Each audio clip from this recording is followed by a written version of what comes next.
the meeting to order. Welcome. Before we get started, just one quick announcement. I made the announcement yesterday and sent it around. We are going to, on the questioning, go in reverse order this morning. Least senior and on up. So, welcome to this hearing. We are having our posture hearing this morning, focusing on CENTCOM and AFRICOM. And we are very honored this morning to have with us General Thomas Waldhauser, who is the commander of U.S. Africa Command, and General Joseph Votel, who is the commander of U.S. Central Command, as well as Ms. Kathryn Wheelbarger, who is the acting Assistant Secretary of Defense for International Security Affairs. I want to begin by thanking General Votel and General Waldhauser. I know you're very sad that this is your last opportunity to testify before Congress and have this hearing, but I want to make special note of it and thank you both for years of outstanding service to our country. It's been a pleasure working with both of you. Yes, we. Yeah.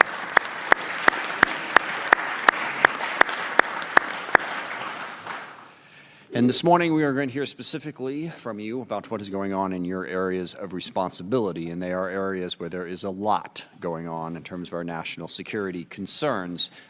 Beginning in Africa, we have a presence throughout that continent, and there are a number of issues we're concerned about.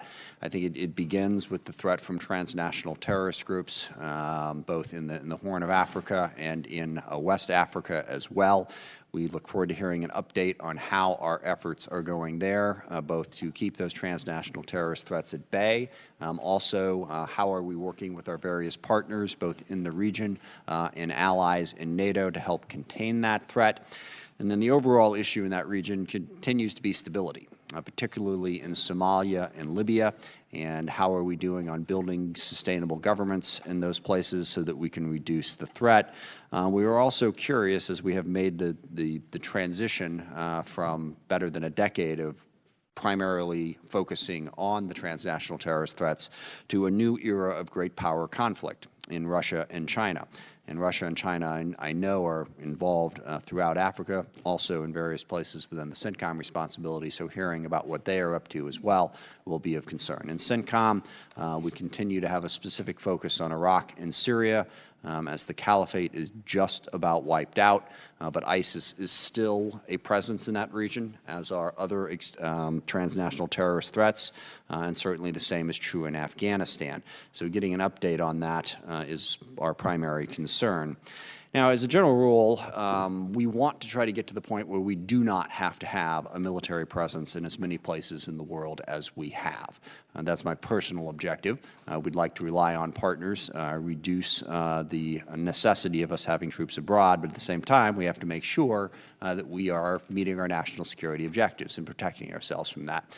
And the one comment I will make, and I know this is not either of your gentlemen's doing, but we need a consistent policy that our allies can rely on. I think it is problematic when we make dramatic, altering decisions in what seems like the blink of an eye in a presidential tweet. It's not that I don't think we need to get to the point where we reduce our troop presence in Syria and Afghanistan. It's just not something we should do in that ad hoc a manner. It catches our allies off guard and creates problems. I was reading extensively where it has significantly damaged our relationship with President Macron in France. He was caught completely by surprise by our decision that we were going to pull out of Syria.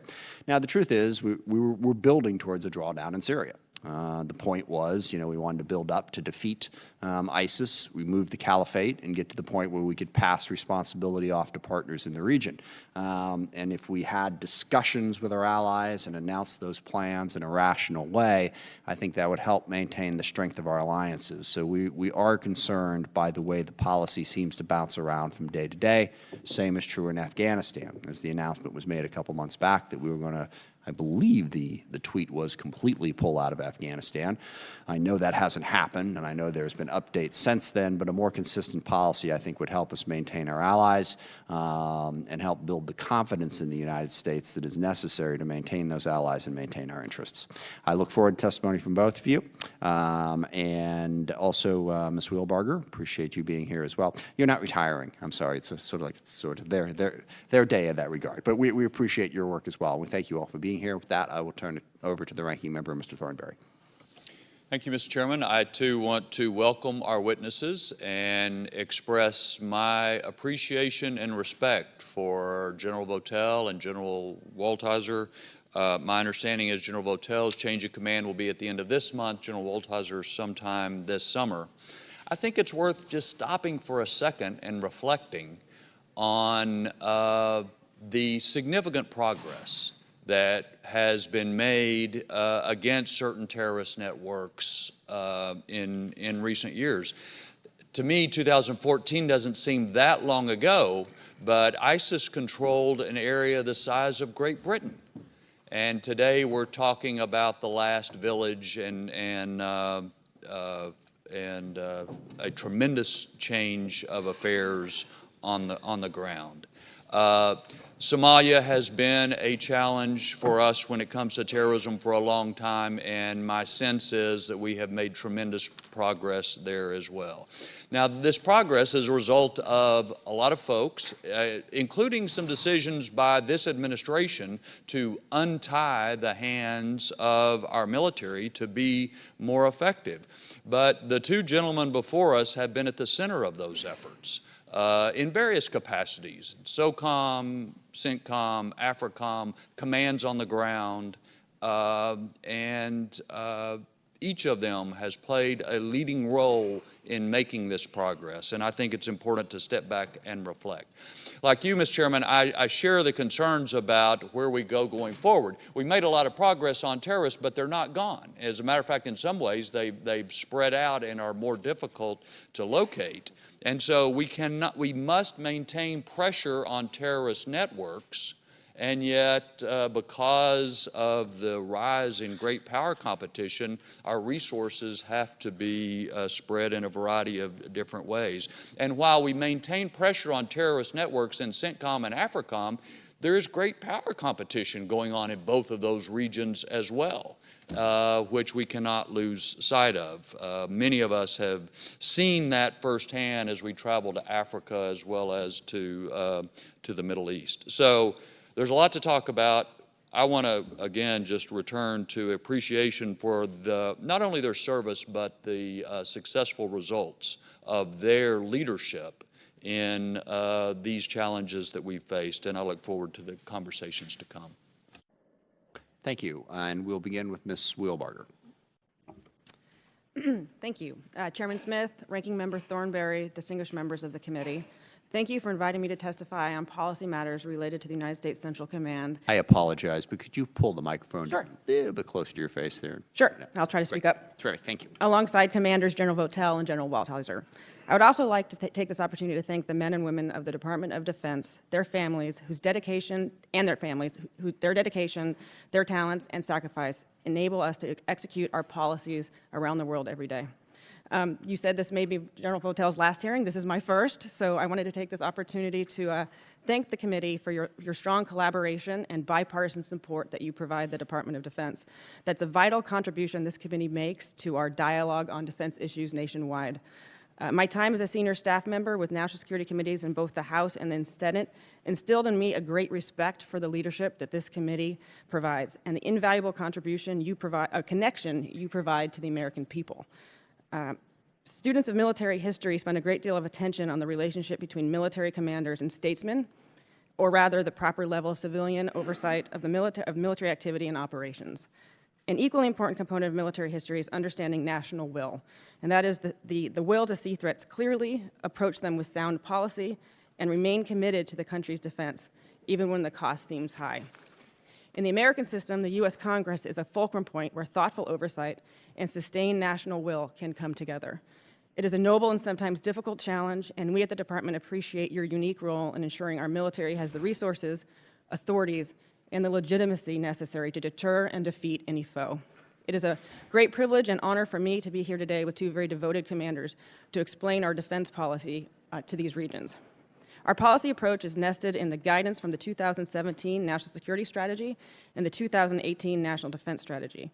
In support of the NSS goals to protect the American people, defend the homeland, and promote prosperity and peace from a position of strength, the NDS focuses on three aspects of U.S. power: our lethality, our partners and allies, and our institutions. It sets long-term competition with other states as our top national security priority, even while we continue to address regional and terrorism threats. To compete in today's complex security environment, to defend future generations of Americans against near-peer competitors, and to manage ongoing threats from North Korea, Iran, and terrorist groups, we must make certain adjustments to our posture.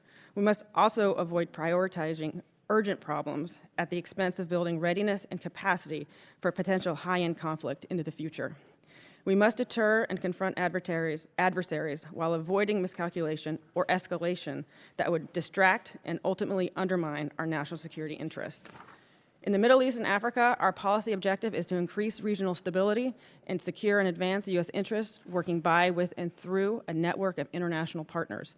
By enhancing the capabilities and capacity of our partners, we reduce the risk to our homeland while increasing the internal security and stability of vulnerable states, often playing a supporting role to other government agencies and partners in the region. Specifically with the Middle East, it remains vitally important to our national security interests for 4 fundamental reasons. First, we are involved in active operations at the request of and support to our partners in countering extremists that threaten the region and the homeland. Second, the Middle East is the crossroads of global competition with Russia and China. Third, we face an aggressive Iran whose actions destabilize the region. And finally, our national security and economy depend on open commerce through the Middle East maritime domain and the free flow of natural resources. We must remain postured and engaged throughout this region. To that end, DOD's policy objectives are to ensure continued success in our campaign against ISIS and al-Qaeda and in support of our partners in the region, while also preparing to compete with China, Russia, and Iran for regional and global influence. We also invest in sustainable partnerships to reduce vulnerabilities of weak states as part of a whole-of-government effort to address instability. With our partners, we have ongoing CT campaigns in Syria, Iraq, and Yemen. We also are investing in defense partnerships that continue to allow us to gain far more than we invest in Jordan, Lebanon, Egypt, Iraq, and throughout the Gulf. Our partners are key to securing our interests in the region. We understand the importance and trust in place upon the Department of Defense for the security of every American, and our commitment to our national security and prosperity in this theater remains strong, even as we address a host of other current and future threats. In Africa, vast, diverse, and dynamic, Africa is a continent of opportunities as well as challenges, with the possibility of surging in either direction. The department must remain engaged in the region to foster positive trends and arrest the negative ones. As outlined in the 2018 DOD Strategy for Africa, the department will continue to pursue African-led security solutions while maintaining the ability to act unilaterally to protect U.S. citizens and interests. As such, DOD supports U.S. whole-of-government efforts to address African security challenges, leverages international partnerships to support U.S. security objectives, maintains strategic access and influence, and seeks low-cost, resource-sustainable, and innovative security solutions. Employing our by, with, and through approach, we use a variety of tools, including capacity-building programs, security assistance, military equipment sales, education, training, and exercises to work closely with African and other international partners to achieve our policy goals. Those goals are to, first, seek to advance U.S. interests and influence in the region and maintain strategic access, which is especially important in an era of increasing near-peer competition. Second, we seek to deny safe haven to terrorists and disrupt their ability to direct or support external operations against the U.S. Third, we seek to support our Department of State and other interagency colleagues by securing U.S. diplomatic posts. Fourth, we strive to grow current partners and develop new relationships. And finally, we seek to enhance African partner capability to achieve our shared objectives into the future. In conclusion, the department is well positioned to address the range of dynamic issues facing the United States in the Middle East and Africa. Our balanced approach helps ensure the department can meet a variety of present and future threats while enhancing the strength and agility of our forces. I thank you for the opportunity to share our views today. Thank you very much. General Votel? Chairman Smith, Ranking Member Thornberry, distinguished members of the committee, good morning and thank you for the opportunity to appear before you today. I'm honored to testify alongside Acting Assistant Secretary Kathryn Wheelbarger and my friend and fellow Minnesotan, General Tom Waldhauser. I come before you today on behalf of the men and women working tirelessly across the Central Command area of responsibility. They are the best, and I'm proud to stand among them as their commander. All of these great Americans have families and communities across our country that support their service members from near and far, and we are equally proud and appreciative of their service and sacrifice as well. CENTCOM remains a dynamic, challenging, dangerous, yet hopeful area of responsibility, an area of great contrast and contradiction, rich with history, culture, youth, and resources, but riven with sectarianism, violence, disenfranchisement, and economic disparity. It is an area where we retain vital national interests, preventing attacks on our homeland, countering malign and destabilizing influence, preventing the proliferation of weapons of mass destruction, and ensuring freedom of navigation and commerce through critical international waterways. I'd like to use my time this morning to give you a quick overview of our key ongoing operations and opportunities. In Afghanistan, the President's South Asia strategy is working. The efforts of our Special Representative for Afghan Reconciliation, Ambassador Zal Khalilzad, show there is a path to progress, but there is much left to do to achieve our end state of reconciliation between the government of Afghanistan and the Taliban. Toward this end, our military efforts are focused on supporting the Afghan security forces and providing Ambassador Khalilzad the maximum military pressure and leverage to support his diplomatic efforts to establish a framework that will lead to an Afghan dialogue, a reduction in violence, and ultimately a negotiated settlement. Importantly, we cannot forget that Afghanistan was used as a platform to attack our citizens and homeland in 2001, and we have to ensure this never happens again. Safeguarding this national interest and preventing violent extremist organizations like al-Qaeda and ISIS in the Khorasan from plotting attacks against our country is also a continuing effort for our forces, one that we will need to be prepared to address as long as violent extremists can operate from this region.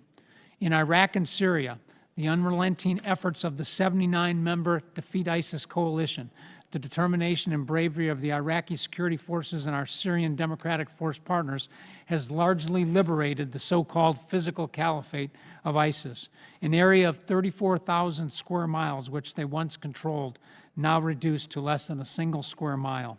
Reduction of the physical caliphate is a monumental military accomplishment, but the fight against ISIS and violent extremism is far from over.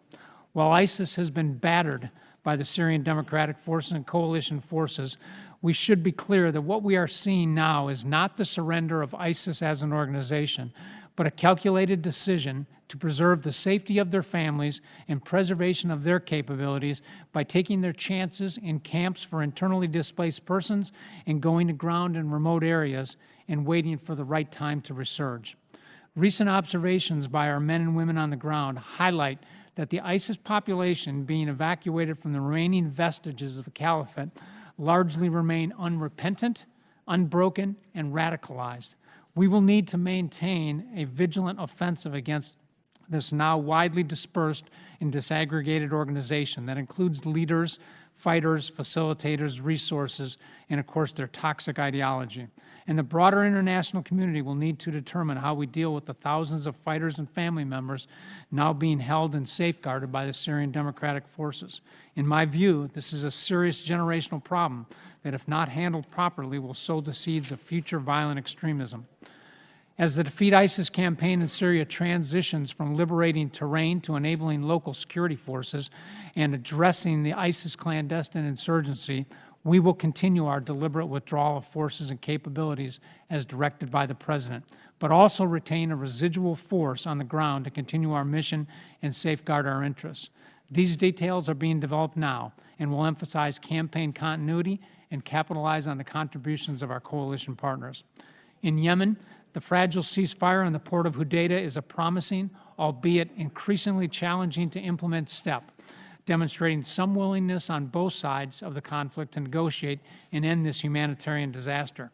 Towards this objective, CENTCOM supports the diplomatic efforts and work of the United Nations Special Envoy to facilitate the peace process by providing advice and assistance and serving as an interlocutor through our trusted relationships in the region.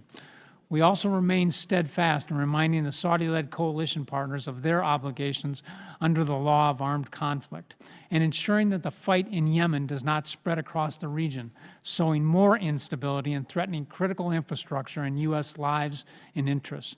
In Yemen, we also face a threat from violent extremist groups. To address this, we work closely with our indigenous partners to disrupt these organizations to ensure they do not have the capability or opportunity to attack our country or citizens or those of our partners. I assess that our current efforts are keeping these organizations in a state that limits their ability to conduct external operations. We must continue to do this. Against the backdrop of these conflicts is the Iranian regime. Their efforts are not limited to the support they provide to the Houthis in Yemen. They strive to be a regional hegemon and use malign influence, qualitatively and quantitatively expanded capabilities, and facilitation and support to multiple proxies to exert pressure, threaten other countries in the region, supplant U.S. and Western influence, and threaten access to critical waterways vital to global commerce. Our military efforts here are focused on supporting the broader U.S. government pressure campaign through deterrence, assurance, and competition. Our longstanding military relationships with partners across the region are critical to this effort. The Iranian regime remains the long-term destabilizing factor in this region. We do see reasons for optimism across the region. The capabilities and resilience of the Afghan Special Operations Forces are notable and mark them as a reliable counterterrorism partner for the future. The emerging relationships in the Central Asian states look to provide us opportunities in an area long dominated and influenced by Russia and China. An Iraqi security force that has risen from the ashes of 2014 and now proudly and capably protects their country against ISIS resurgence can be a bulwark to future extremism. Egyptian armed forces have more effectively fought ISIS in the Sinai and are now taking active measures to address the underlying issues that give life to these violent extremist groups and are helping to contain the threat. Steadfast partners like Jordan are making the most of the support we provide to maintain their singularly unique role of moderation in the region. A highly innovative and increasingly professional Lebanese armed force is emerging as a legitimate protector of their nation and a good partner to us. And partners across the Gulf join us in countering terrorism, providing security in the maritime environment, and effectively defending against missile threat. And so it goes in the central region today and every day. Great promise and opportunity mixed with contradiction and conflict. Let me conclude my remarks where I started, with our people and their families. They are the best America has to offer, and they continually demonstrate commitment and devotion to our nation, our mission, and to each other. They deserve the best equipment, the best pay, the best health care, and the best housing. Their commitment is surpassed only by the families that support them, and they deserve our best as well. As I conclude my tour in the next few weeks as the commander of U.S. Central Command, I want to thank all of you, members of this committee and your staff, and indeed all of the members of Congress and the staff, for your strong support to our men and women in uniform, our Department of Defense civilians and their families. I ask for your continued support to provide our servicemen and women everything they need to accomplish their missions and lead healthy, fulfilling lives and continuing service to our nation. Thank you again for allowing me to represent CENTCOM before you today. I look forward to your questions. Thank you. General Waldhauser.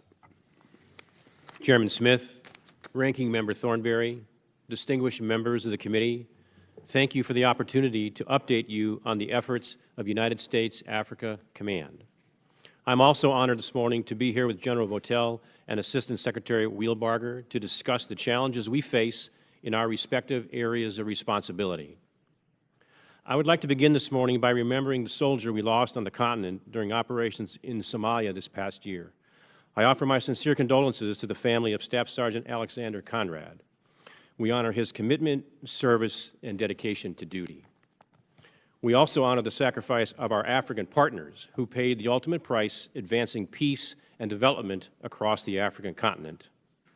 Additionally, we thank our families, our service members, our civilian workforce, especially those who serve on the continent, oftentimes in remote locations, for their professionalism and commitment to AFRICOM's mission. 2019 marks the beginning of AFRICOM's second decade as a combatant command. As we enter this period, we've adapted our strategy for Africa based on updated national guidance, which includes the President's 2017 National Security Strategy and the Secretary of Defense's 2018 National Defense Strategy. Specifically, the National Defense Strategy has shaped the focus of the armed services, outlining broad guidance to enhance readiness for high-end combat while instructing the combatant commands, among other things, to strengthen alliances and attract new partners. The recently released U.S. Strategy Toward Africa, the Department of Defense strategy for Africa and the National Strategy for Counterterrorism refocused our whole-of-government approach in the era of great power competition to advance U.S. influence and maintain strategic access across the globe. Taken comprehensively, the overall U.S. strategic interests in Africa are very clear. Support the U.S. whole-of-government efforts to address security challenges, leverage partnerships to prevent transnational threats from overwhelming African governments or endangering U.S. interests, maintain strategic access and advance American influence, including economic opportunities, counter violent extremist organizations, and protect U.S. citizens and the homeland. To underscore the strategy for disrupting extremists, we remain committed to synchronizing our kinetic authorities. Persistent pressure on al-Shabaab, ISIS, and the al-Qaeda-associated groups remains necessary to prevent the destabilization of African nations. U.S. strategic interests on the continent cannot be solely advanced through the use of military force alone. AFRICOM uses the military tool in concert with diplomacy and development in order to negate the drivers of conflict and create opportunity for the African citizens. In Somalia, we work closely with the ambassador, now permanently located in Mogadishu, and the USAID mission director to help the Somalis assume responsibility for their own security and prosperity. In Libya, our counterterrorism commitment supports the U.S. Chargé, who works closely with the international community to prevent civil conflict and facilitate the political reconciliation process. Additionally, our engagements, exercises, and activities throughout Africa are designed to increase U.S. influence, strengthen local security forces, and ensure our status as the preferred security partner. For example, in East Africa, our programs continue to modernize partner security forces, as in Ethiopia, Kenya, and Uganda, who export security and contribute forces to the African Union mission in Somalia. In North Africa, we have seen significant return on investment with Tunisia and Morocco, demonstrating the capacity to absorb advanced U.S. programs and lead the security-related exercises and operations.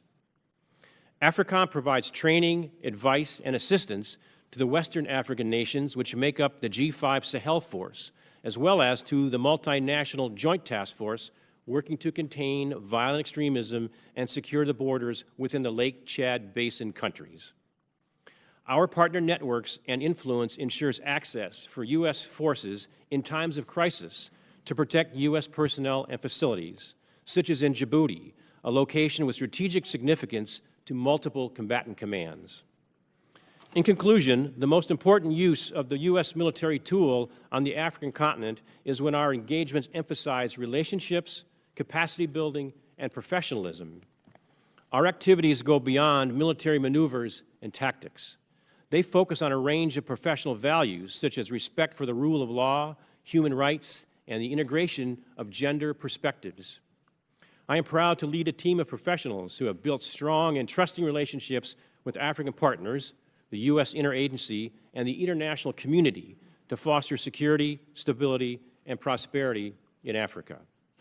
On behalf of the service members, civilian employees, and the families of United States Africa Command, thank you for your support, and thank you for the opportunity to be with you here this morning. Thank you all very much. When we get into the questions, this has come up.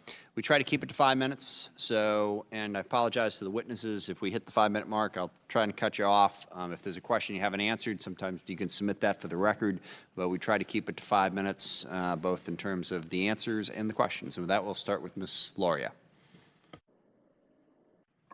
Well, thank you to the witnesses for being here today. And thank you, Ms. Wheelbarger, for mentioning the Middle East maritime domain, because that's what I would like to focus on today.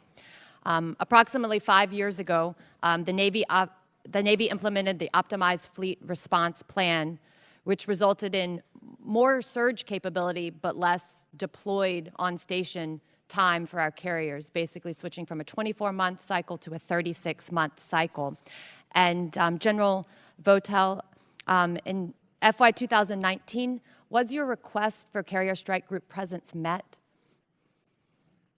Congresswoman, no, we did not have carriers all the time that we would like them, and so we had to work solutions that included other platforms and other coalition partners to help meet those requirements. So, understanding that this is, an unclassified hearing, could you quantify just maybe 1/2, 1/5, 1/3, approximately the amount of carrier presence you received versus what you requested? Congressman, I'll take that for the record so I can give you a precise answer. Okay. So you alluded to this a little bit in your previous comment, but was your allocation for carrier presence sufficient to meet your ongoing security needs that you have in the region? It is, the presence that we have had has been sufficient to support the ongoing operations that we have been supporting in Afghanistan and Iraq and Syria in conjunction with our land-based capabilities. And would you feel that they meet the requirements that you have for maintaining maritime presence in the AOR? In some cases, we have been challenged in these areas of continuing to do that. So this again is something that we have to work with our coalition partners on to help offset this at times when we will not have the presence that we would like, and we look to use our coalition partners to help do that. And I think we've successfully done that. So, pivoting back to the impacts on you as a combatant commander of the optimized fleet response plan, and the idea that it creates more surge capability versus more deployed capability, as a combatant commander, which of those is more important to you? Well, I think certainly in CENTCOM, a key part of our responsibilities is assurance, and we do that through our presence and engagements and other things we do, and deterrence against influences in the region that would pursue malign activity. So those to me are the most important aspects that they provide for us. And of course, directly supporting the freedom of navigation and commerce through the critical choke points that exist in the CENTCOM area of responsibility. So, to leverage on your comments, the surge capability that's being created by the optimized fleet response plan, where the carriers are, for the most part, remaining CONUS, but available on demand, obviously adding a transit time to report to your theater, is limiting some of the capability you might have to respond in a contingency? Well, I think we're early on in the concept right now. So, I know the department has successfully done this in other combatant commands. I've benefited from some of that capability, residually being able to operate in my area and come down in my area. So, we will look for opportunities. We are looking for opportunities where we can apply that concept as well. So, I think we have a ways to go yet to before we declare that this is not a concept that works. I think we've seen it work in other combatant commands, and we look forward to trying it in CENTCOM as well. Okay. So finally, just to wrap up, do you feel confident in your ability to execute contingency plans, potentially from our adversaries who might become a maritime threat within the region, based off the limited carrier presence that you've had over the last year? Congresswoman, I do. Thank you. I yield the balance of my time. Mr. Walls. Thank you, Mr. Chairman. Gentlemen, thank you. I especially want to thank your families who truly bear the burden of your service.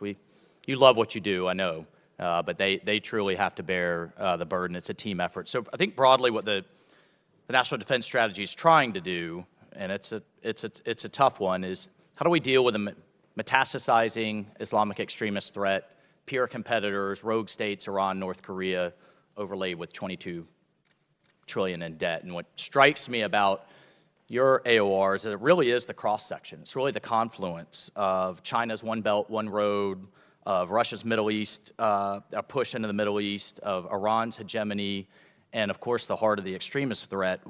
In reading your written testimony, what concerns me a bit, when I want to ask you about specifically as it comes to a couple of the theaters, is just kind of language in there of shifting to being a supporting command, of doing more with less, of doing with less resources, particularly in the AFRICOM AOR. And while of course we do, and this committee needs to help you invest in those near peer or peer, I'd say now, adversaries, I'm very worried of the pendulum swinging too far. and taking our eye off the ball on this extremist threat that is maybe on its back foot, but is absolutely not defeated. In looking at your testimony to the Senate, I think you agree that ISIS and Al-Qaeda, ISIS in particular, may be defeated as a caliphate, but not as a movement.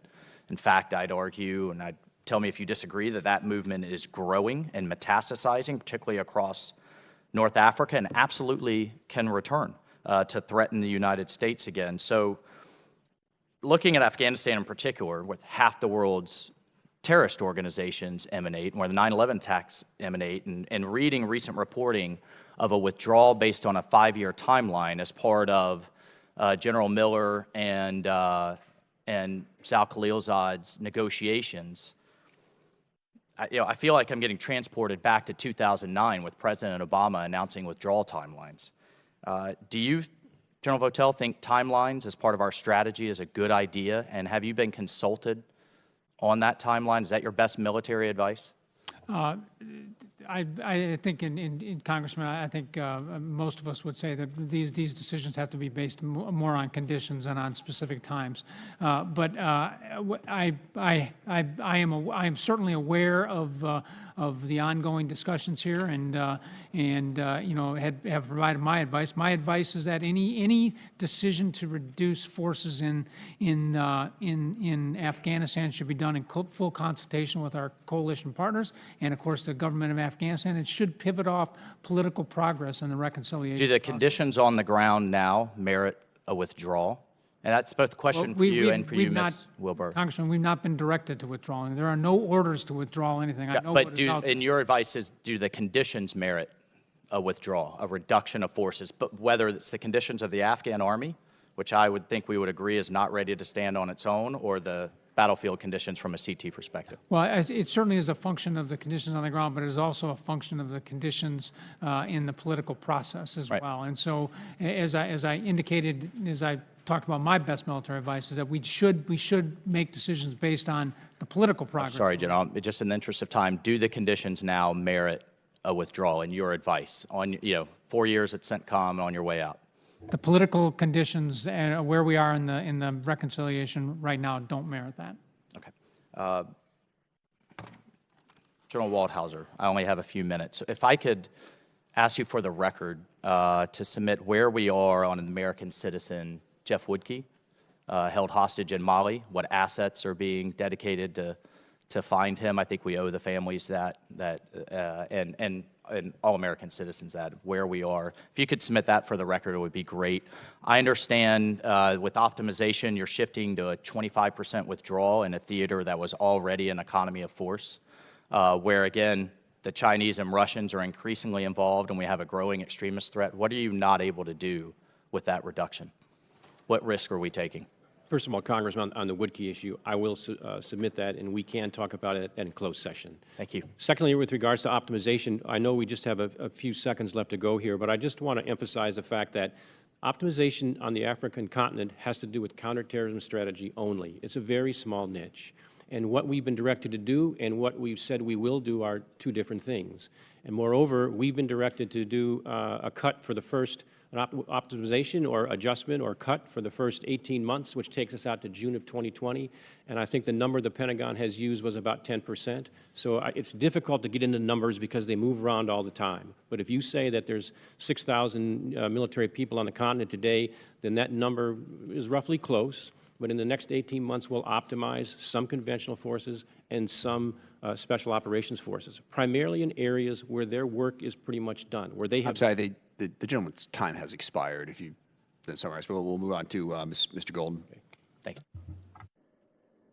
Thank you. Just to follow up a little bit on my colleague's questioning about Afghanistan, General Votel, could you tell us, in your opinion, if there were a negotiated withdrawal of U.S. forces without a Taliban-Afghan peace deal that accompanied it, could the Afghan security forces at this time provide for their own security and maintain a stable government without U.S. forces on the ground or air support on the battlefield? My assessment is the Afghan forces are dependent upon the coalition support that we provide to them. Thank you. This question is for Assistant Secretary Wheelbarger. It's been widely reported that our government is engaged in peace talks with the Taliban. In your opinion, or have you seen any indication at all that the Taliban is willing to consider expanding talks to include the Afghan government at this time? I'll preface by saying that Assistant Secretary Shriver actually is responsible for Afghanistan, Pakistan. I do cover NATO, so it's very important for me to follow so we can stay in close alignment with our RSM colleagues. All indications I have is that the negotiations are proceeding with in a positive direction. I think we all agree that it's important if we're going to reach the level of agreement where the insurgency is no longer a concern, it's going to have to involve an Afghan-Taliban reconciliation. So to summarize, given the current security situation on the ground, without, let's say, tri-party negotiations and a settled peace deal between the Afghan government and the Taliban to include the United States, we're not on let's say, a roadway to getting to withdrawal. I would have to, again, I would want to defer to my colleagues who cover this specifically, but I do think that we are seeing that this is an opportunity that we have not necessarily seen before, and that we will continue to, the military is poised to continue supporting the efforts of the reconciliation talks. Thank you. Just shifting gears a little bit General Waldhauser, Semper Fi. Very good to see you, sir. Last year, you testified in front of the Senate Armed Services Committee that climate change was causing some security challenges in Africa and the Sahel.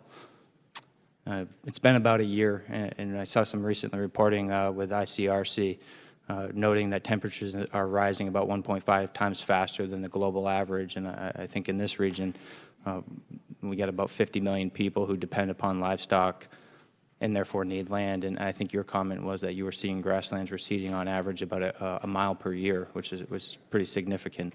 I just wanted to give you the opportunity here about a year later to follow up on that testimony and tell us how you perceive the evolving situation in the Sahel, what impact climate change is having on the security situation in the region in regards to competition over scarce resources, and how does this impact the mission of AFRICOM? What kind of steps are you having to take in order to ensure that we don't see conflict? The climate change situation continues. The area between, in the Sahel, between the desert to the north and the savanna in the south, the grasslands, those continue to recede.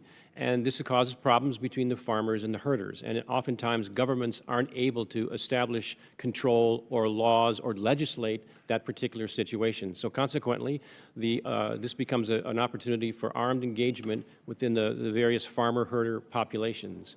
Secondly, so that's on the security side, if you will. Secondly, on the humanitarian side, the issue of food insecurity and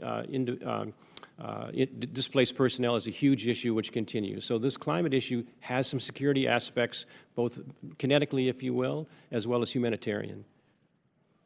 Thank you. I yield back my time. Thank you, Mr. Bergman. Thank you, Chairman, and General Waldhauser and General Votel. Thank you for always, during your long and very successful careers, setting the highest standards and being an outstanding example of not only keeping those standards, but raising the bar. As someone who served a few days in uniform myself, I am proud as I look at what kind of leadership the young soldiers, sailors, airmen, Marines, and Coast Guardsmen have today. So thank you for your long service. A little over a decade ago, having had the opportunity to sit in some interesting meetings in places like Fallujah or others, and participating with various entities, tribes who wanted to come and talk to American military leadership. Could you, if you will, describe, I have in the memories in my mind what those meetings were like. Could you describe what security cooperation and coalition building, give a couple examples in your arena, for some of our folks who maybe haven't sat in one of those meetings? Thank you, Congressman. I'll take a shot at that first. You know, we are building an airstrip on a Nigerian compound in Agadez in northern Nigeria. Niger. And one of the first times I went up there, I met with the local population because they were very interested in what was going on. And you have a very, very diverse group of individuals who have different and sometimes overreach in terms of expectations about what we can do with them. And so not only to build the airfield there, we have a significant civil military engagement program so that we work with the schools there to provide desks. We work with the medical people there to provide extra care, and we do things like find children who are lost in the middle of the desert to help that population. So the bottom line is your actions speak louder than words, and sometimes with diverse groups, small things go a long way, and it's important they understand the capabilities and limitations, and their expectations therefore can be met. Thank you. Congressman, I'd add that one of the most successful coalition efforts that we have in CENTCOM is our coalition maritime force that operates in the waters of the Gulf and in some cases outside of the Gulf.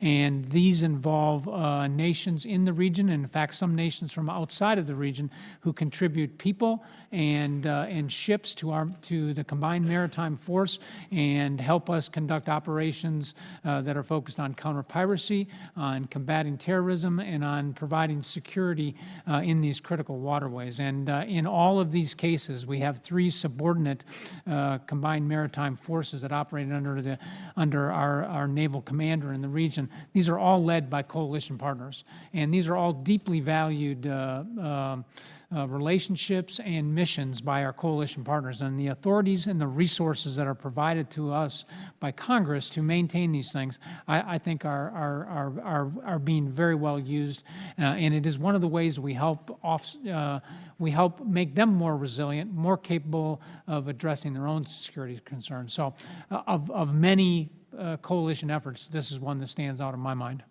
Would either of you, just using Djibouti as an example, in an unclassified way, explain why we're there in that particular place, and also what other countries might be exerting a presence there now that maybe weren't there a while ago?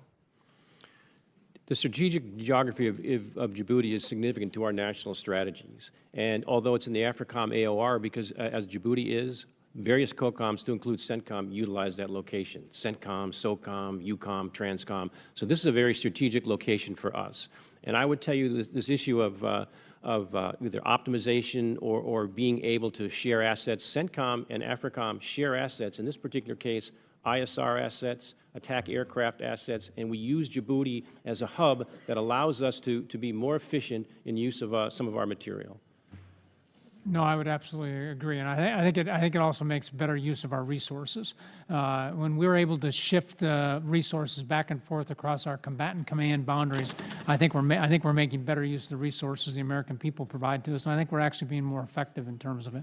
So locations like Djibouti, I think, are incredibly important to what's going on. Of course, it sits astride the Bab el-Mandeb, one of the 3 critical choke points. We do see the presence of others in the area. Certainly the Chinese have interests here and are steaming in the waters of the Central Command on a regular basis. I hate to cut you off, but I know the chairman is going to say my time has expired. Thank you, Mr. Chairman. Thank you. I appreciate you doing that for me. But thank you, Ms. Holland. Thank you, Chairman, Ranking Member, and thank you all for being here this morning. Really appreciate it, and thank you for your service to our country. I understand that the framework for the negotiations between the U.S. and the Taliban would see Taliban vow to prevent the country from being used as a hub for terrorism in return for a U.S. military withdrawal. While Taliban leaders have recently expressed willingness to acknowledge some fundamental women's rights, I'm deeply concerned that respect for human rights be a core part of the framework for peace. Any negotiated settlement must include respect for human rights and the rights of women in particular. Women's equality is enshrined in the Afghan Constitution, and the women of Afghanistan should have a seat at the negotiating table.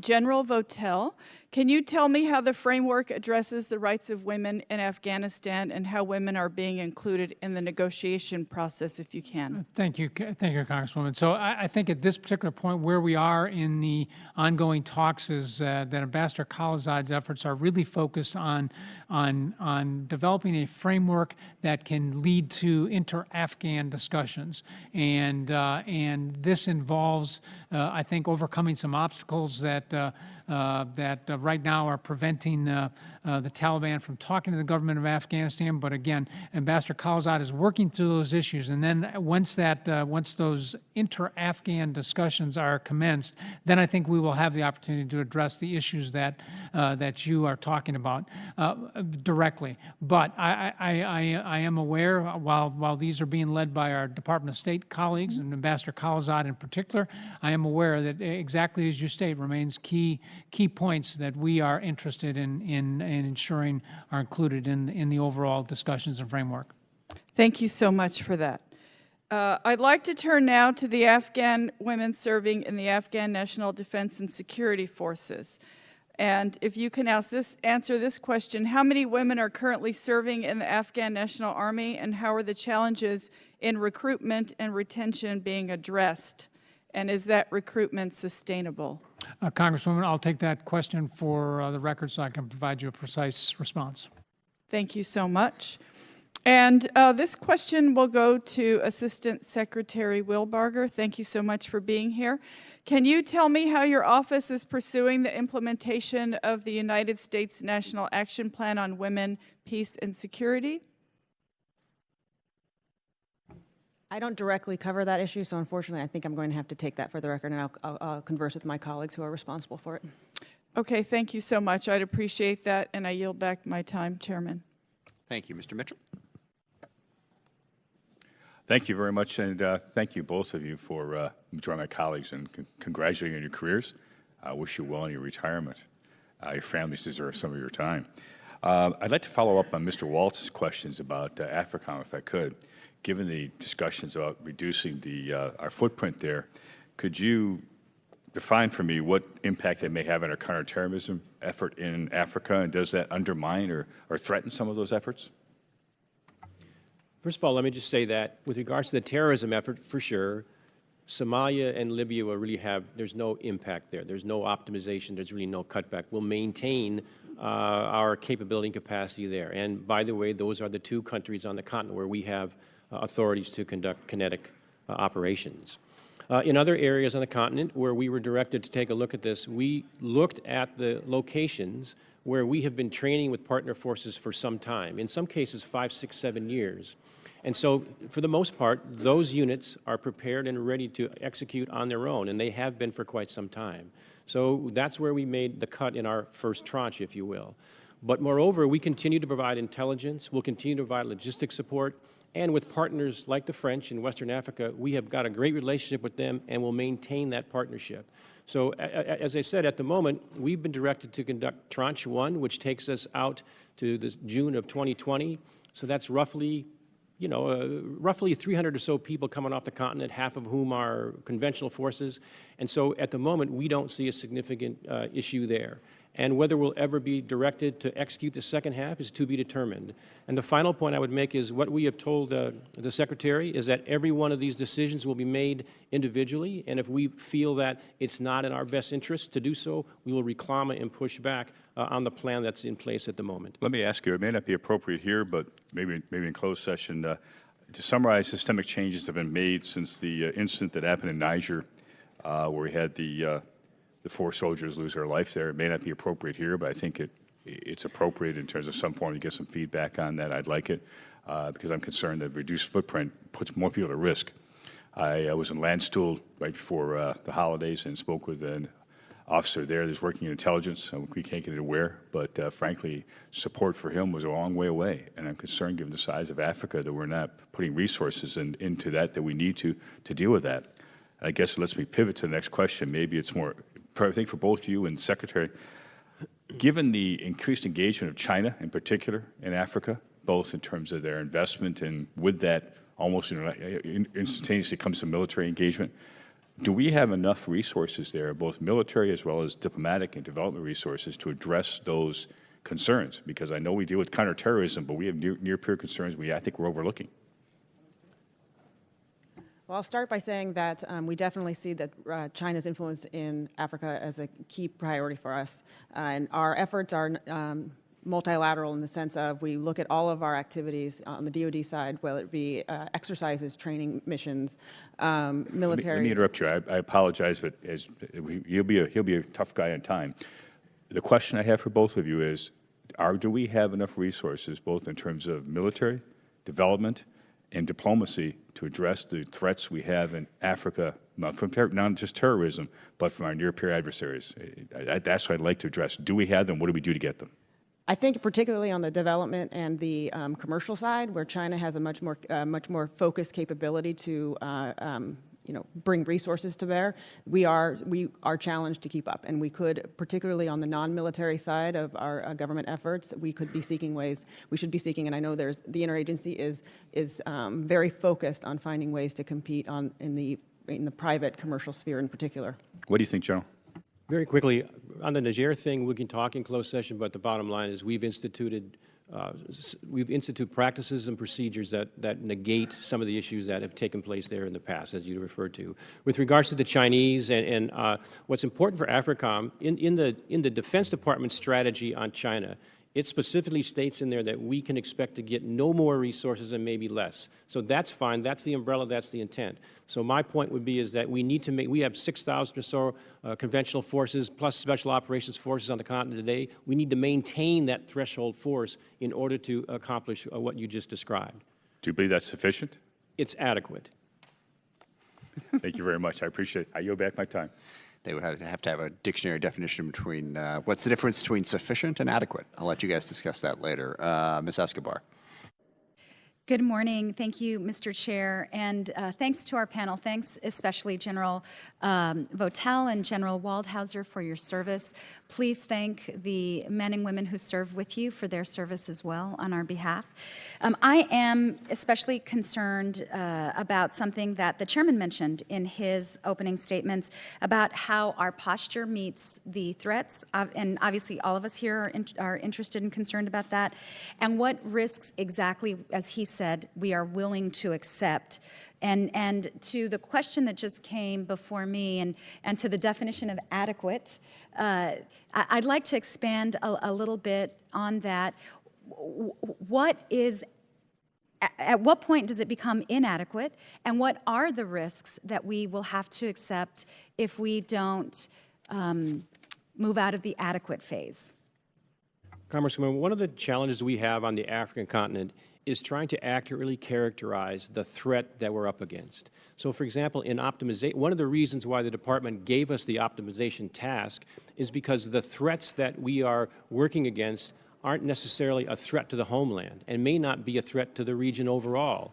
Because many of these groups, you have the intersection of jihadist philosophy with crime, historical influence, criminal activity, shipping of weapons, drugs, people, cattle, and so forth. So because these groups may hang out a shingle and say we're with ISIS today, they may or may not have the intent or capability to attack outside their particular part of the country. So that's one of the challenges that we have. And so to come more in compliance with the National Defense Strategy, to get more in line for depth to dwell time, if you look at some of the threats on the African continent, sometimes, even though they may call themselves Al-Qaeda or ISIS, sometimes it's difficult to say they are a threat to the homeland.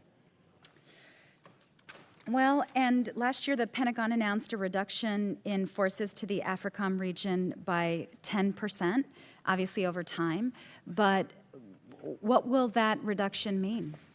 So again, I want to emphasize that 10% reduction is in the counterterrorism forces only. And so the conventional forces that are on the continent every day, right now, conducting, for example, we have a ship in port in Algeria today. We have numerous small engagements across the continent. We have exercises that are ongoing that are conducted by our Army, Navy, Air Force, and Marine Corps components. We need to make sure those things maintain. We need to make sure we have threshold force for that. And then as we continue to observe and watch the threat from these counterterrorism groups, if we believe they're at a point where they've grown and their intent is perhaps more along threats to the United States, then we have to go back and ask for that.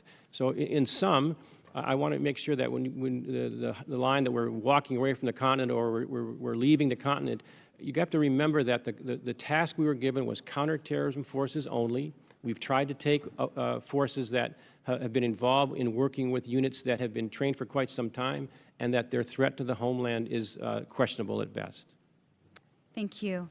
Now, despite opening up a military base in Djibouti, some analysts say that China does not intend to grow its military presence in Africa, but rather use telecommunications, infrastructure projects, and trade as their primary tools of influence on the continent. How will these avenues of influence change our ability to work with African partners? Well, there's no doubt about the fact that in AFRICOM, we're the only place really on the planet where China has an overseas base, in Djibouti, as we've discussed. And we've talked about why that location is important for us and the challenges that it brings to AFRICOM, and as well as the other combatant commanders. One of our key tasks is to maintain influence and gain influence vis-a-vis the Chinese. And so we want to make sure we're the partner of choice. And we'll do that militarily through our training, through our equipment sales, because of the quality and so forth. But I think one of the things that needs to be done for the whole of government approach, which is what the Chinese do very well, is they work at the relationship. The number of high-level officials who come to visit just to say hello and just to work at the relationship is very high, and that's very meaningful to the Africans. The Africans don't want to be in the middle of great power competition between the U.S. and China. They want to be our partner of choice. But but they'll make decisions in their own best interest at times. But I think one of the things we have to do from a whole government approach is, if we want to be the partner of choice, we've got to work at the relationship with high-level visits and engagements. Thank you so much, General, for your testimony today, and I'm so glad that I had the opportunity to meet you. I know this is your final hearing, and so I feel very fortunate. Thank you for your service. Thank you. Ms. Cheney.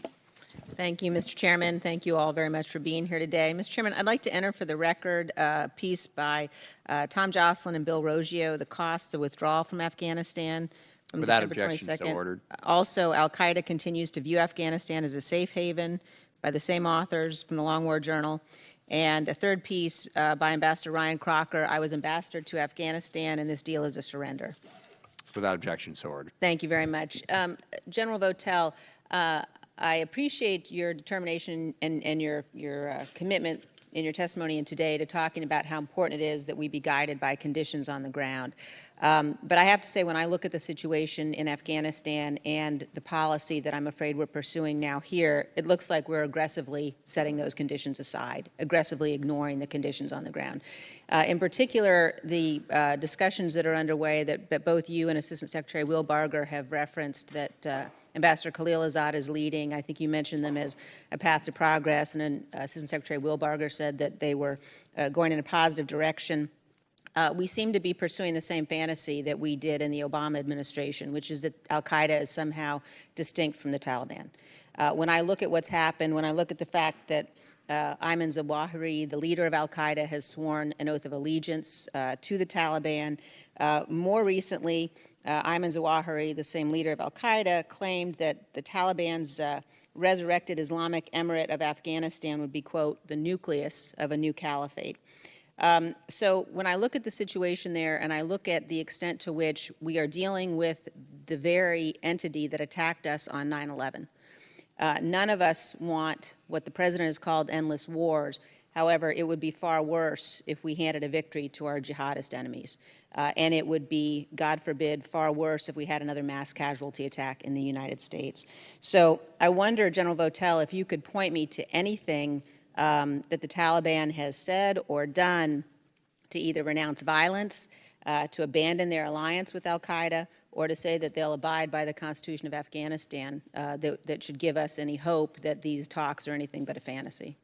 Well, they haven't made any of those statements, Congresswoman, as you know. But again, as I've tried to cover in my opening statement here, we are very early in the process of this. There have been no agreements from either side. We have not given anything up, and they have not given anything up. So, General, is there anything you see that gives you confidence that it would be your best military advice that we could, in fact, negotiate any kind of agreement that you could count on the Taliban to uphold?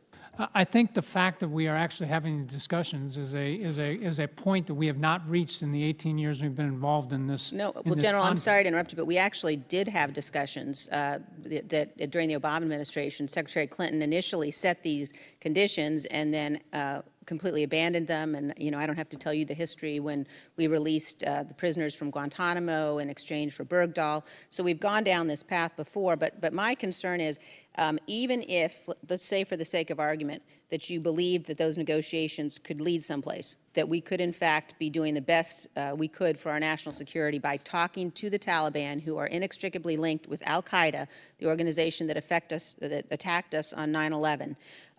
Would it be your best military advice that withdrawing forces in the middle of that would in fact help to increase our credibility?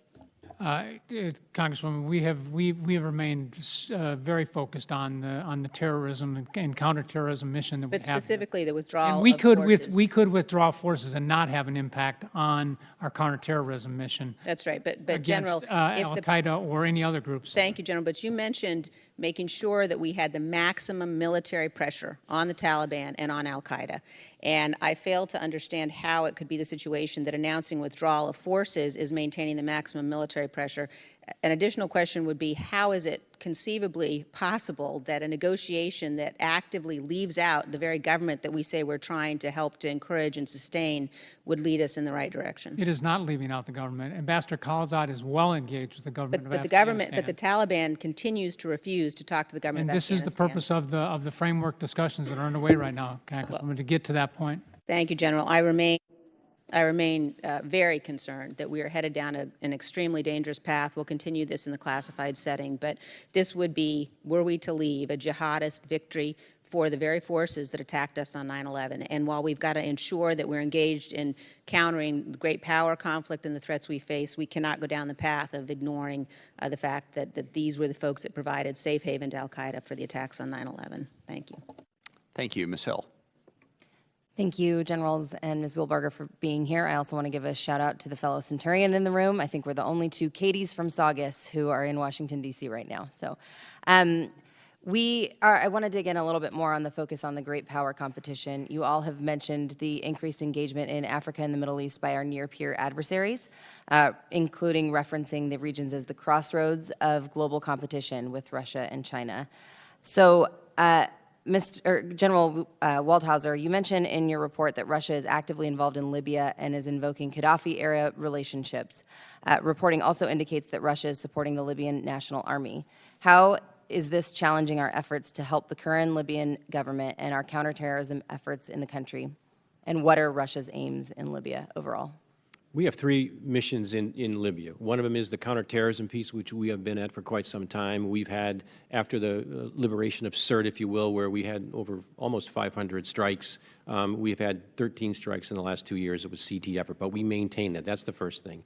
The second thing we do, one of our missions is to prevent civil war, and we do that by not going one side or the other. And the third one is support the political process. And so what the Russians have done is overtly they've supported the UN, GNA, President Siraj framework. But behind the scenes, there's no doubt about the fact they've supported the LNA with all kinds of equipment, people, training, and the like. And they've supported Haftar, who has moved now from the east to the west and essentially has taken a lot of real estate to get into a good position for leverage for diplomatic talks. And why would they want to do that? Well, I think when the music stops, they want to be on the winning side. And right now, you know, Siraj has been the president for over 2 years. He's been a good partner for us. Special Representative Salome is trying to get to elections by the end of the year. And it's unclear whether Haftar would run for elections, but he's going to be involved in some way, shape, or form. So when the music stops, the Russians want to be on the side if he gets in. But what strategic advantage would that give them? It gives them influence, and it gives them influence in a key location in the southern Med, on the southern part of NATO, if you will, and it allows them then to reinvigorate some old Gaddafi-era contracts in the oil field, weapon sales, and the like. So there's a strategic interest for them to be behind both sides, but primarily, really, Haftar. So it's about resources and access to being closer to the southern border of Correct, and influence as well. Okay, great. Not great, but thank you. You also discussed the Russian efforts in Central African Republic, which leads me to ask, what are the Russian objectives on the continent more broadly? Why there? What are the other areas where they're? What the Russians are doing in the Central African Republic is very concerning because they have the paramilitary group, the Wagner Group, who's heavily involved there, not only in training, but also in influence at the highest levels of the government, to include the president. And meanwhile, they've been able to work the situation so they can have mineral extraction and so forth, gold, et cetera, to generate revenue as well. And so this model is very concerning in that if you bring in a paramilitary group, they influence the government, they extract resources. This is very concerning if that model would be applied in another country. Thank you. General Votel, in your assessment, how did the Russians react to the president's December announcement to withdraw from Syria? I think they viewed it positively. The Russians viewed that decision positively. They did, Congresswoman. Can you describe what advantage Russia gains with our withdrawal from Syria and proposed withdrawal from Syria and Afghanistan? Well, I think what they looked at this as an opportunity to fill the void that we had provided and the support to the partners that we work with on the ground there. So they looked to gain and perpetuate what the Assad regime is doing. And again, why? What does this do for us? What harm does this potentially cause us and our allies? How does this help Russia as a whole as it's trying to regain its power? Well, it makes Russia a bigger player in this area, and as we move, albeit slowly, towards some kind of end state in Syria, it puts Russia more in the driver's seat in terms of what that solution might be, and of course it solidifies their presence in the Middle East in this critical part of the Levant right here. So I think that is an important objective of theirs. So to put it very bluntly, the president's proposals directly allow Russia to gain more influence in the Middle East, potentially endangering us and our allies?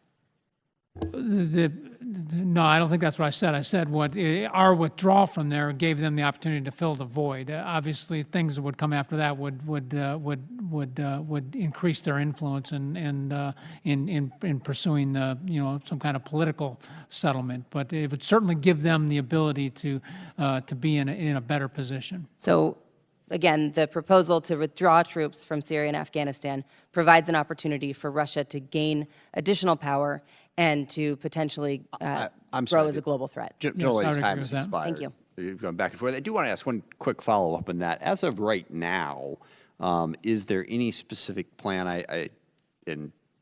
on the withdrawal? And you can tell me what's classified and what's not. A timeline. I know the president announced it in a tweet, as I said in my opening remarks. I don't think that's a particularly wise way to set a policy. And then we sort of set the policy after he tweeted.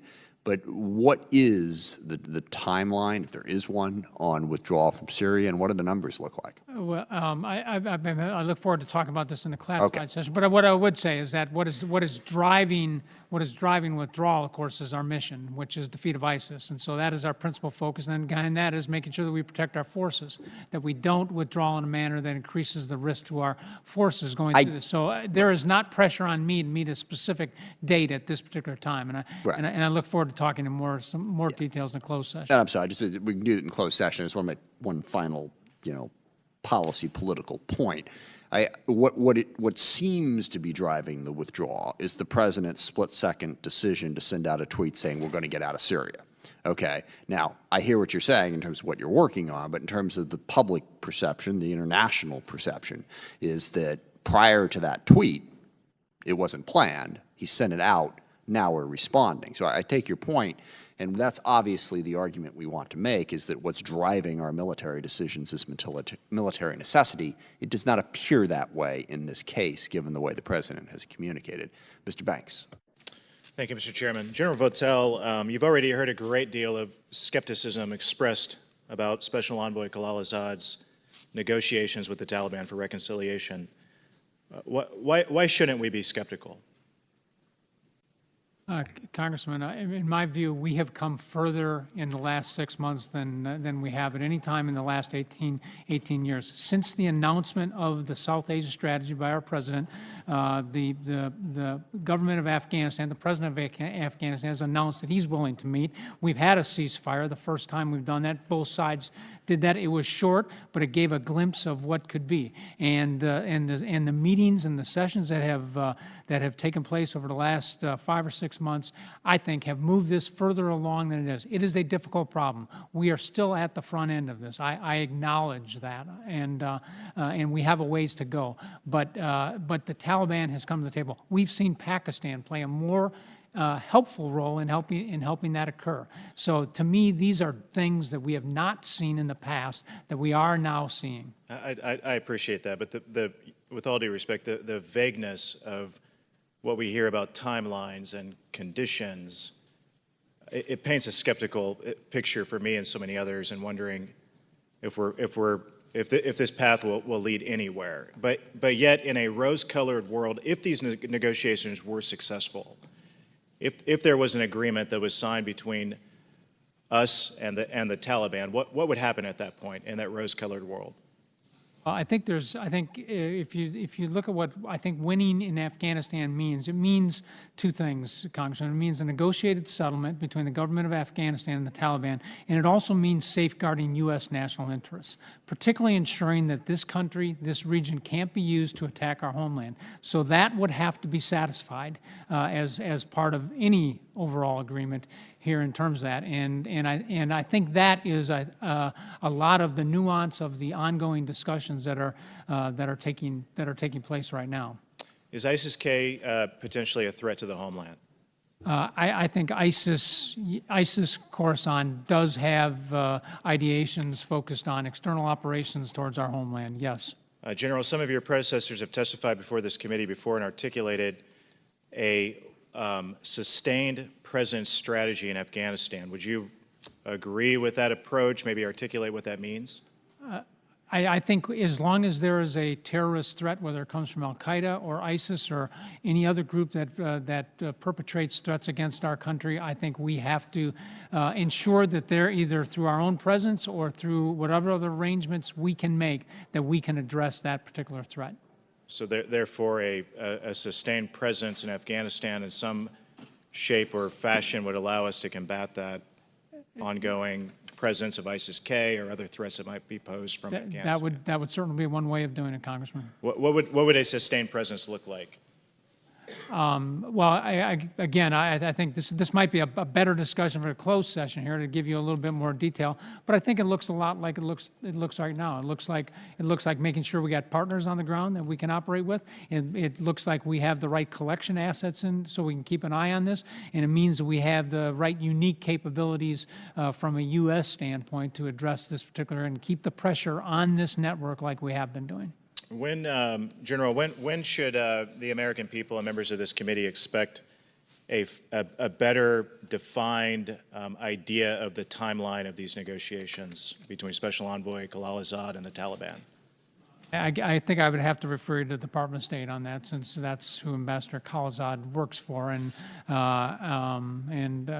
they would probably be better to provide some type of timeline, if there is one. So no reasonable expectation of when that timeline would be? Congressman, it's underway right now. I mean, it is proceeding, and it is a complex environment. And in my estimation, I think Ambassador Khalilzad is doing the very best that he can to move this forward. And our job, my job as a CENTCOM commander, is to make sure he has the military support to move forward on that objective. Our end state here is reconciliation. That is the end state of the President's South Asia strategy, and that's what we're focused on. So the whole of our efforts is supporting Ambassador Khalilzad. Yeah, I appreciate that. I had hoped today that I could eliminate some of my skepticism, but the vagueness of the nature of these negotiations and what I've heard today leave me even more skeptical than before. I'm not sure that Special Envoy Khalilzad's best that he can do is good enough. With that, I'll yield back. Thank you. Thanks to our witnesses. I certainly know, Ms. Wheelbarger, exactly how it feels to be exactly in your shoes. And to both generals, I've really enjoyed my time working with you. And General Votel, since you're so short, I think it's worth noting you are one of the most creative, out-of-the-box thinkers we have in our senior leadership. Your career defines what it means to fight in the post-9/11 world. And I think the American public will probably never know what you did to help us protect ourselves from terrorist threats. So I thank you for everything you've done. And I'd be remiss if I didn't take advantage of this opportunity with you, with just 3 weeks left, to ask you kind of some bigger picture questions on how the U.S. fights in the post-9/11 era.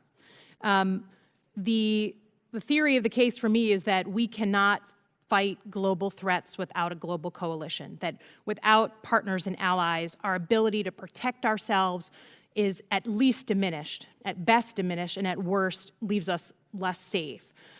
So can you just walk me through what you believe happens if allies and partners are not providing support to us in these global fights in your region? Thank you, Congresswoman. So very clearly, we are very dependent upon our coalition partners, not just for basing and access in the region, but certainly for the additional capabilities that they take. We bring a lot. The United States brings a lot to these operations, but we don't bring everything. And so many of the unique capabilities that we rely on in these coalitions do come from our coalition partners, whether it's medical, whether it's sustainment, whether it's training, whether it is advising. They augment, they supplement, they complement the things that we are doing. And so that's an important aspect of it. The other thing is it brings with the coalition aspect brings with it the will of the world, if you will, or the will of the coalition. So it is more than just one nation who is standing up for something. In the case of Iraq and Syria, it is 79 nations and international organizations that are saying, we are focused on this particular mission right here. So to me, that is one of the most important aspects of the coalition approach. So many of the members of this committee went on a bipartisan congressional delegation to the Munich Security Conference. We heard in real time from our allies their deep, deep concern with the way that the U.S. and the administration was handling informing them about our plans in the world, particularly, as was referenced, the tweet to get out of Syria when many of them are fighting with us in Syria. In your experience, if we alienate our allies and make it politically difficult for them to join with us in these operations, what happens to the quality of our operations? Do they go up or do they go down? And kind of, I know General Mattis was really clear about this in his final letter, but if you could just talk to us about, the quality of our operations if these partners and allies just say no to joining with us. Well, Congresswoman, I think it certainly makes it more difficult to pursue some of these missions without the partnerships that we depend on out here. And as I've already mentioned, we lose capabilities, we lose some of the sustainment that comes along with our operations there. So I think it makes it much more difficult doing these things without partners. Mm-hmm. A number of us wrote a letter, a bipartisan letter to the president asking that he reconsider his decision to fully pull out of Syria. A number of us are very happy to see that a small force is going to be remaining there. We all take note when you say that ISIS, while the caliphate has certainly been depleted, that ISIS has largely gone to ground, that they have not had a change of heart in how they feel. Tell me, if you could, in an unclassified setting, what you believe the likelihood is that we will, with the small force that we have staying behind, ability to keep them suppressed, at least from returning at least a piece of that caliphate. I am confident in this, and I think we have to look at the force not just as U.S. forces that retain on the ground, but other coalition forces. We need to look at our Syrian Democratic Force partners that number 60,000, and then we need to look at our over-the-horizon capabilities that we can bring to bear. And as we go through the planning of this, we are looking at all of those capabilities. And so, as I mentioned, this is ongoing right now. But I think by looking at all those different pools of forces and capabilities that we will have we will have the capabilities we need to do the mission we've been asked to do. Thank you. And to both generals, congratulations on your retirement. Well earned, and thank you for your service. Thank you, Mr. Gates. Thank you, Mr. Chairman. General Waldhauser, I have a number of constituents who contribute to the Train and Equip mission in Africa. Can you share with us the circumstances where we've been most successful at moving the needle of the capabilities of our partner nations, and then where are there places where we haven't made as many strides as we would have hoped? Well, I think one example that I always use is in Tunisia, where the whole revolution began and so forth. And over the past few years, they have done a tremendous job to essentially restructure their entire military towards a threat that's relevant to them. And they've been a willing partner. They've been able to absorb a lot of institutional level guidance and training. So they've been a success story as well. And I think in other places, in even like Cameroon, for example, with the challenges there with the Anglophone region and the like, the Beer Force has been a good counterterrorism partner, and they have progressed to the point where they are operating on their own and so forth. And I would just mention that as part of that, you know, the whole law of war, the whole battlefield ethics piece, that's always a part of the training and equipping that we do. And so we have programs across the continent, these 333 programs where we'll put equipment in the various countries, you know, whether it's Djibouti or Somalia or Burkina Faso. These are very, very important to us. So those are a couple of examples where we've had success. And where have we not met our expectations regarding capabilities of partner nations? Well, without singling out specific nations, I think the point is that when we embark on these engagements, we have to make sure we understand what the country can absorb, and we can't do things or expect things if they don't have the institutional capacity to deal with a logistical train, to deal with sourcing and so forth. Should I make much of the fact that you didn't identify many Central African nations among the successes? Well, the Central African nations that we work with, to a large degree, our train, advise, assist, and equip piece is probably not as robust in other places. I mean, the countries that we deal with, to a large degree, have the terrorism threat, because one of the key things is to fight that threat over there and keep it over there. And our engagements with other countries, we take our cues from State Department, too. If there's issues in terms of law of war violations or governmental problems, we sometimes take our cues from State Department with regards to how much we engage. It's very illuminating. General Votel, is Yemen a failed state? Yes, I do consider Yemen a failed state. Thanks. I'll yield the remaining time to General Bacon. And I appreciate the leadership in your careers. Congratulations on your retirement, and thanks to all three of you being here today. I just want to add my skepticism as well on our negotiations with the Taliban. You know, they continue to be closely aligned with ISIS, Al-Qaeda. They've continue to murder thousands of people in Afghanistan. And I think it looks terrible when we're negotiating with them without the government of Afghanistan. So I just wanted to publicly state that. In Syria, what are we going to do with the 800 or so detainees I've been hearing about that are from ISIS? General Votel. Well, this is a matter for our Department of State and Department of Justice to work with international partners. As the President has said, they need to go back to their nations where they can be properly prosecuted right here. The Syrian Democratic Forces are performing a service for the world by holding these foreign terrorist fighters right now, and they need to go home where they can be dealt with properly. So that is the principal mechanism that we are pursuing right now. Yeah, it would be a terrible development if they get released in one way or the other way. Obviously, it'd be a threat to us and Europe and beyond. In Yemen, are we still seeing evidence of Iran arming the Houthi rebels? Absolutely, Congressman.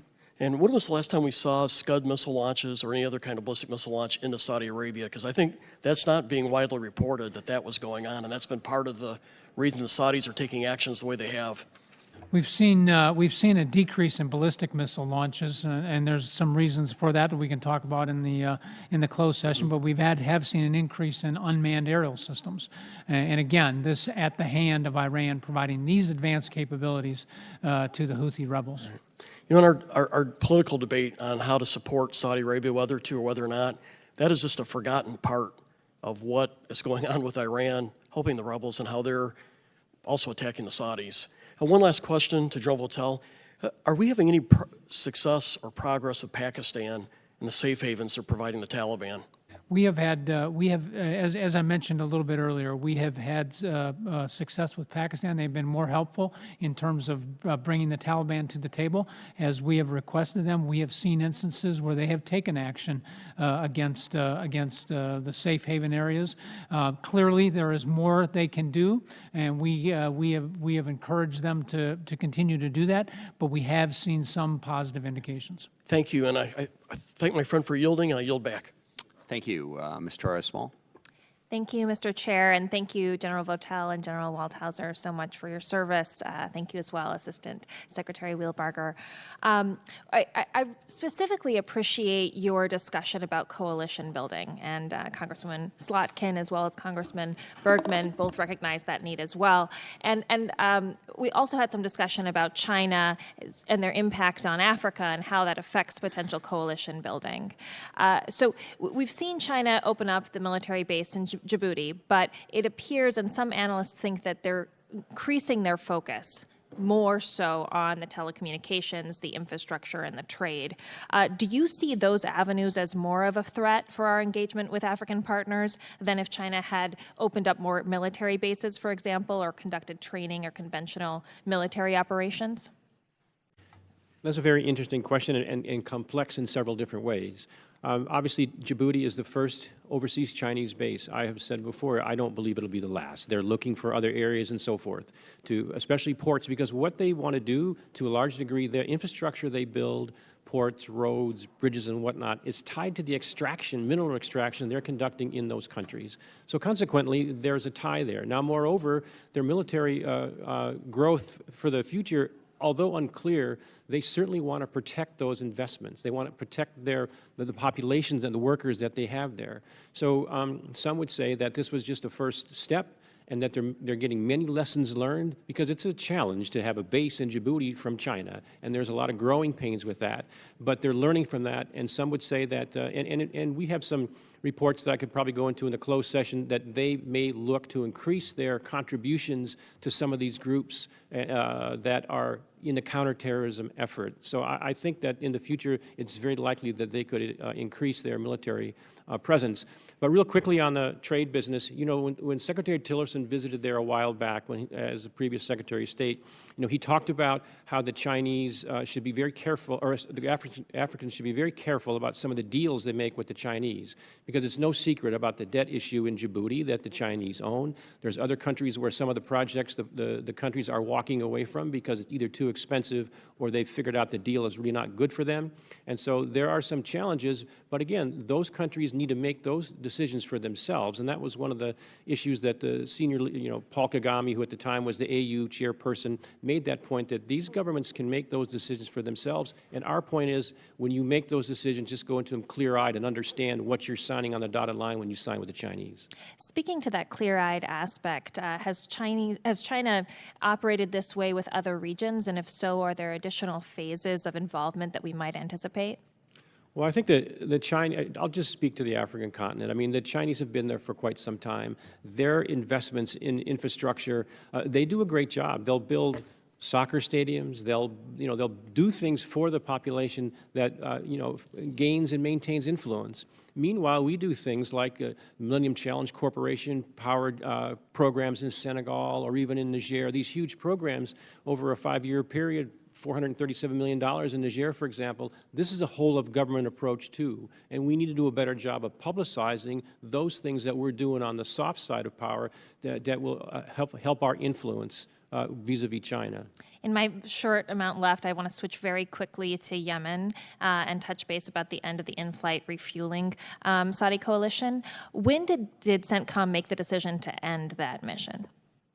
We ended that in November of 2018, Congresswoman. And who made that decision to end it? That was a request by the Saudis, but it was directed to me by the Secretary of Defense at the time. Under what authority was CENTCOM operating when the decision was made not to charge over $300 million in U.S. fuel and in-flight refueling services? Yeah, thank you for asking. And Chairman, I would just ask for a little allowance here so I can address this in a little bit of detail. First off, it is, as the CENTCOM commander, it was my responsibility. I'm responsible for everything that happens within CENTCOM and doesn't happen within CENTCOM. And so when we failed to charge properly on this thing, that I accept the responsibility for that on behalf of our command. There are a variety of things that went wrong. Mostly, we ignored our own well-developed protocols and procedures in this case.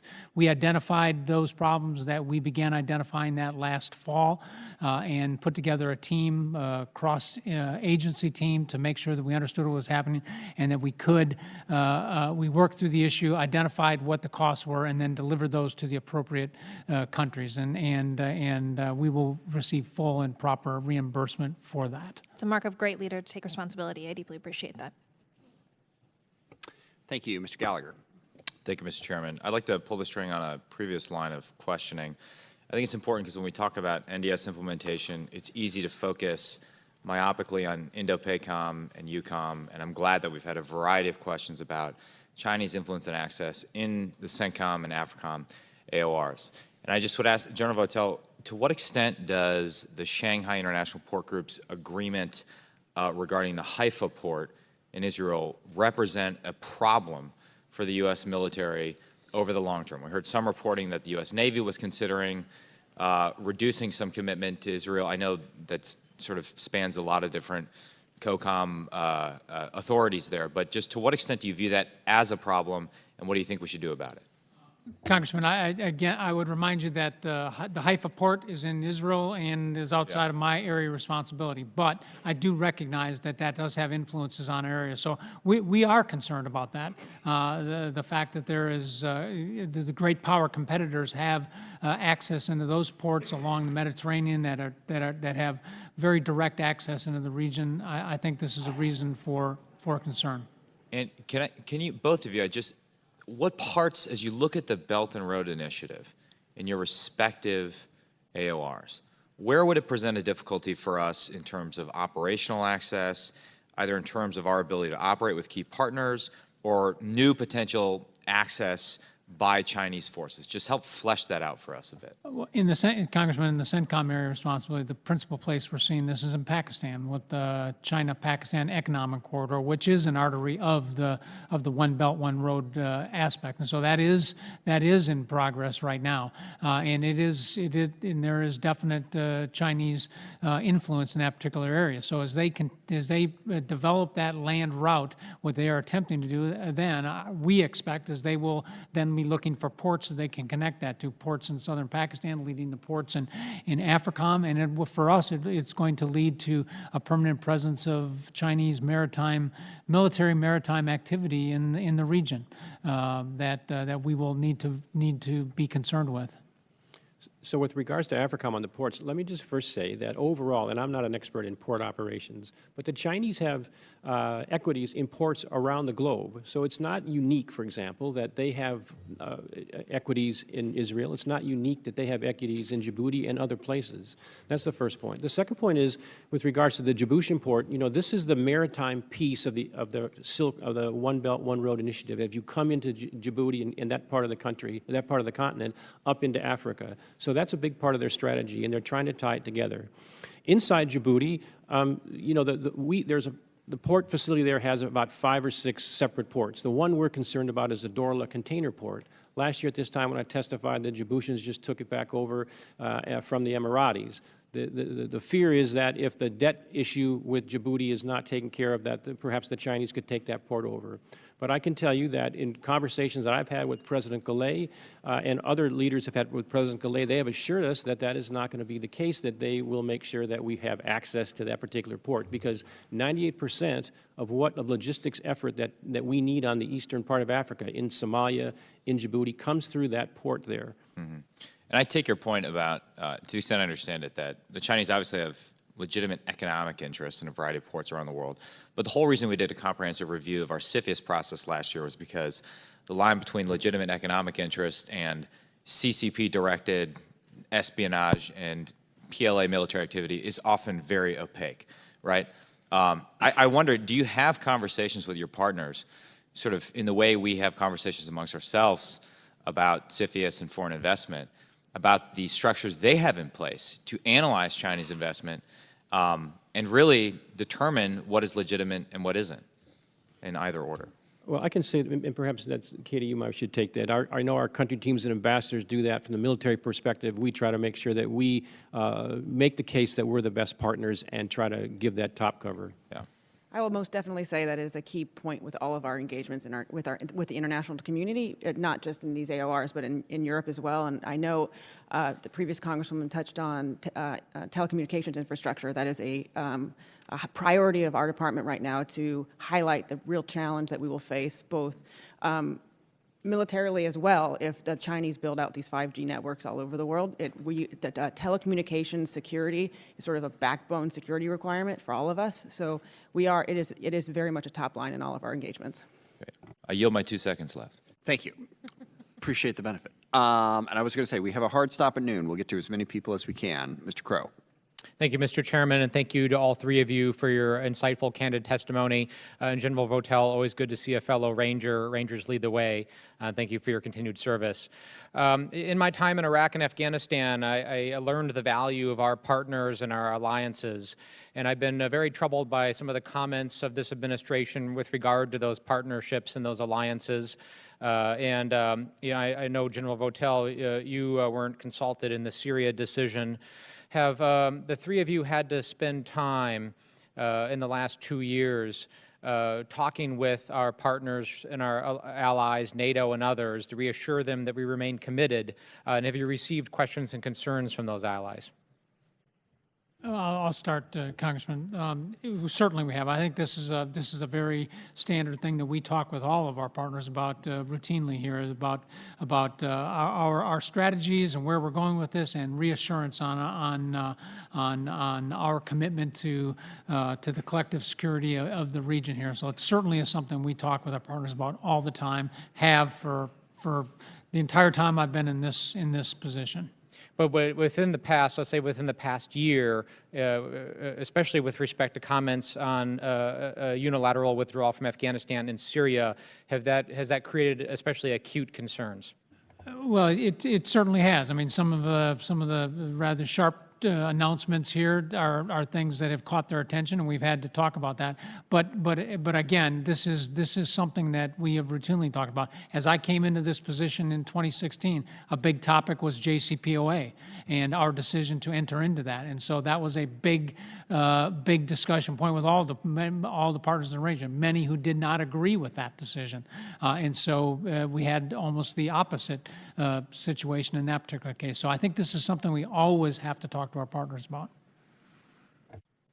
Very briefly, I would just say that this is a conversation we always have and we will always continue to have, because the bottom line is it's important to have a good working relationship, mill-to-mill relationship, because if for whatever reason the political relationship goes off tracks or hits a bump in the road, if you have a strong mill-to-mill relationship, if you have a good partnership, that will carry the day, and that's where we try to come at it with from the military side. In particular, with respect to on the political side or the policymaking side, the coalition, particularly the 79-strong de-ISIS coalition, is a huge value, as the General said, to sort of the moral authority of the global campaign or the global effort to address a global threat. I think in the days and weeks after certain decisions, yes, we obviously keep up the level of transparency as much as possible. I mean, everybody knows that the Syria tweet was somewhat of a surprise, and so, you know, I did call all of the core group of the coalition the day after to make sure that they understood both what it was but also what it wasn't, and it wasn't sort of they're all leaving tomorrow. Of course, as decisions evolve and we're living in a dynamic world, we're living in a dynamic policymaking world as well. You know, we continue to keep them as informed, transparently, and in connection as possible. Thank you. One last question. Do you all believe that you have sufficient data and information regarding the emergent threats posed by climate change, namely disease outbreaks, pandemics, displacement of populations, and drought, to take into account as you develop your op plans within your respective commands? Congressman, I do. That is provided to us through the Department of Defense, and from my staff standpoint, I believe we do. I believe we do as well, and I would just echo the fact that in the AFRICOM AOR, this is a big part of whatever we do. A crisis response not only is kinetic, but tied to the Ebola outbreaks, the disease outbreaks, and it's a big part of our strategy with regards to containing that type of threat on the continent. Thank you. I yield back. Thank you, Mr. Chairman. First of all, I just don't think I can go and let people say things without responding. First of all, our failure to respond in Syria in 2013 left the void, which the Russians quickly filled where they had not been before, but because we had no action whatsoever for a long period of time, even a delayed reaction after they gassed the government gassed their own people. That is part of the reason that we have Russian influence in Syria now, not just the tweets of recent days.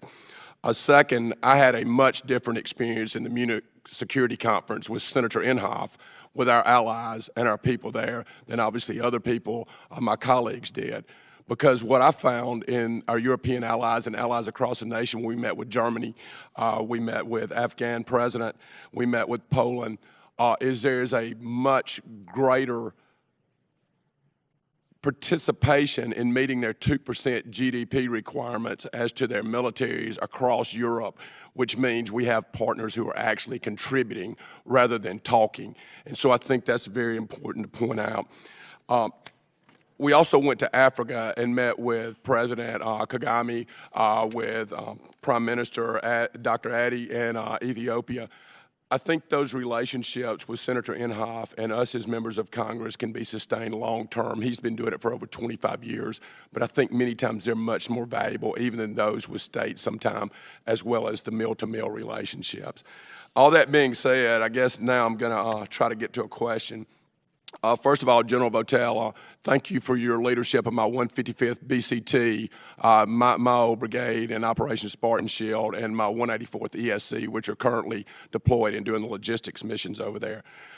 General Votel and General Waldhauser, after I answer this question, I want you to respond what we can do better with the state partnership program in Africa. But Mississippi has a state partnership with Uzbekistan. We have made great strides there. As a matter of fact, almost every time I go, I meet with the president of Uzbekistan and all of their cabinet.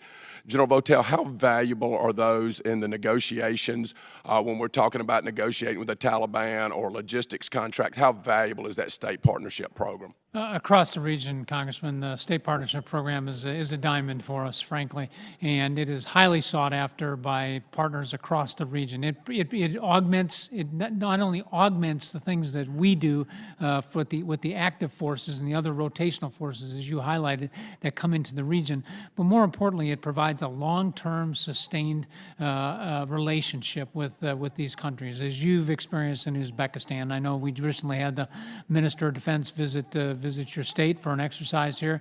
Thank you for hosting him. We cannot replace these types of relationships. This is absolutely vital to the things we're doing. And General Waldhauser, I think there's some opportunities in Africa to sustain long-term relationships. And do we have good partnership programs, or is there opportunity there? Congressman, I could take the rest of the time and really the rest of the day up until noon and beyond to talk about the value of these programs. And let me just give you one quick example. We have 13 state partnership programs on the continent, and we appreciate the funding that comes from them, and we certainly would ask for more there.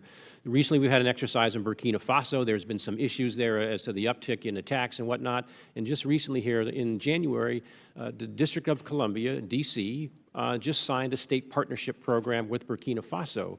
So on one hand, you could say that, are we doing enough there? But this is another tool in the toolkit for long-term continuity with relationship building and so forth, that in an area where there's a counterterrorism issue, this is a big plus for us. I can't say enough about the state partnership program in AFRICOM. And final, I guess this is just a comment. Ms. Wheelbarger, you can comment if there's time left. But I don't have a problem with negotiating with the Taliban or any other. You know, as we just saw our president do in North Korea, it's okay to have a meeting and to walk away with that meeting if your objectives are not achieved. It's not okay not to ever have a meeting, because I can tell you, you can never reach consensus if you're not talking. And so I think we have a lot of opportunity. I'm skeptical, just like everyone else, General Votel, but I know we also have Uzbekistan involved in that. I know Pakistan's involved in that. I know there are a lot of people involved in the peace process there, and I'm quite confident that our president and our military and our State Department will walk away if we don't get the conditions met that we need to for peace, but we have to talk to get to peace. And if you can comment very briefly, Ms. Wheelbarger. Sure, I'll just briefly say, look, long-term insurgencies mostly need to end by reconciliation. That's sort of the history of these kind of conflicts. And I also agree that the military is both the U.S. military, but in conjunction with our partners on the ground, will continue the military pressure during these talks. Yeah. I completely agree with Mr. Kelly's assessment that we do need to talk. So, only way to get there. Ms. Houlihan.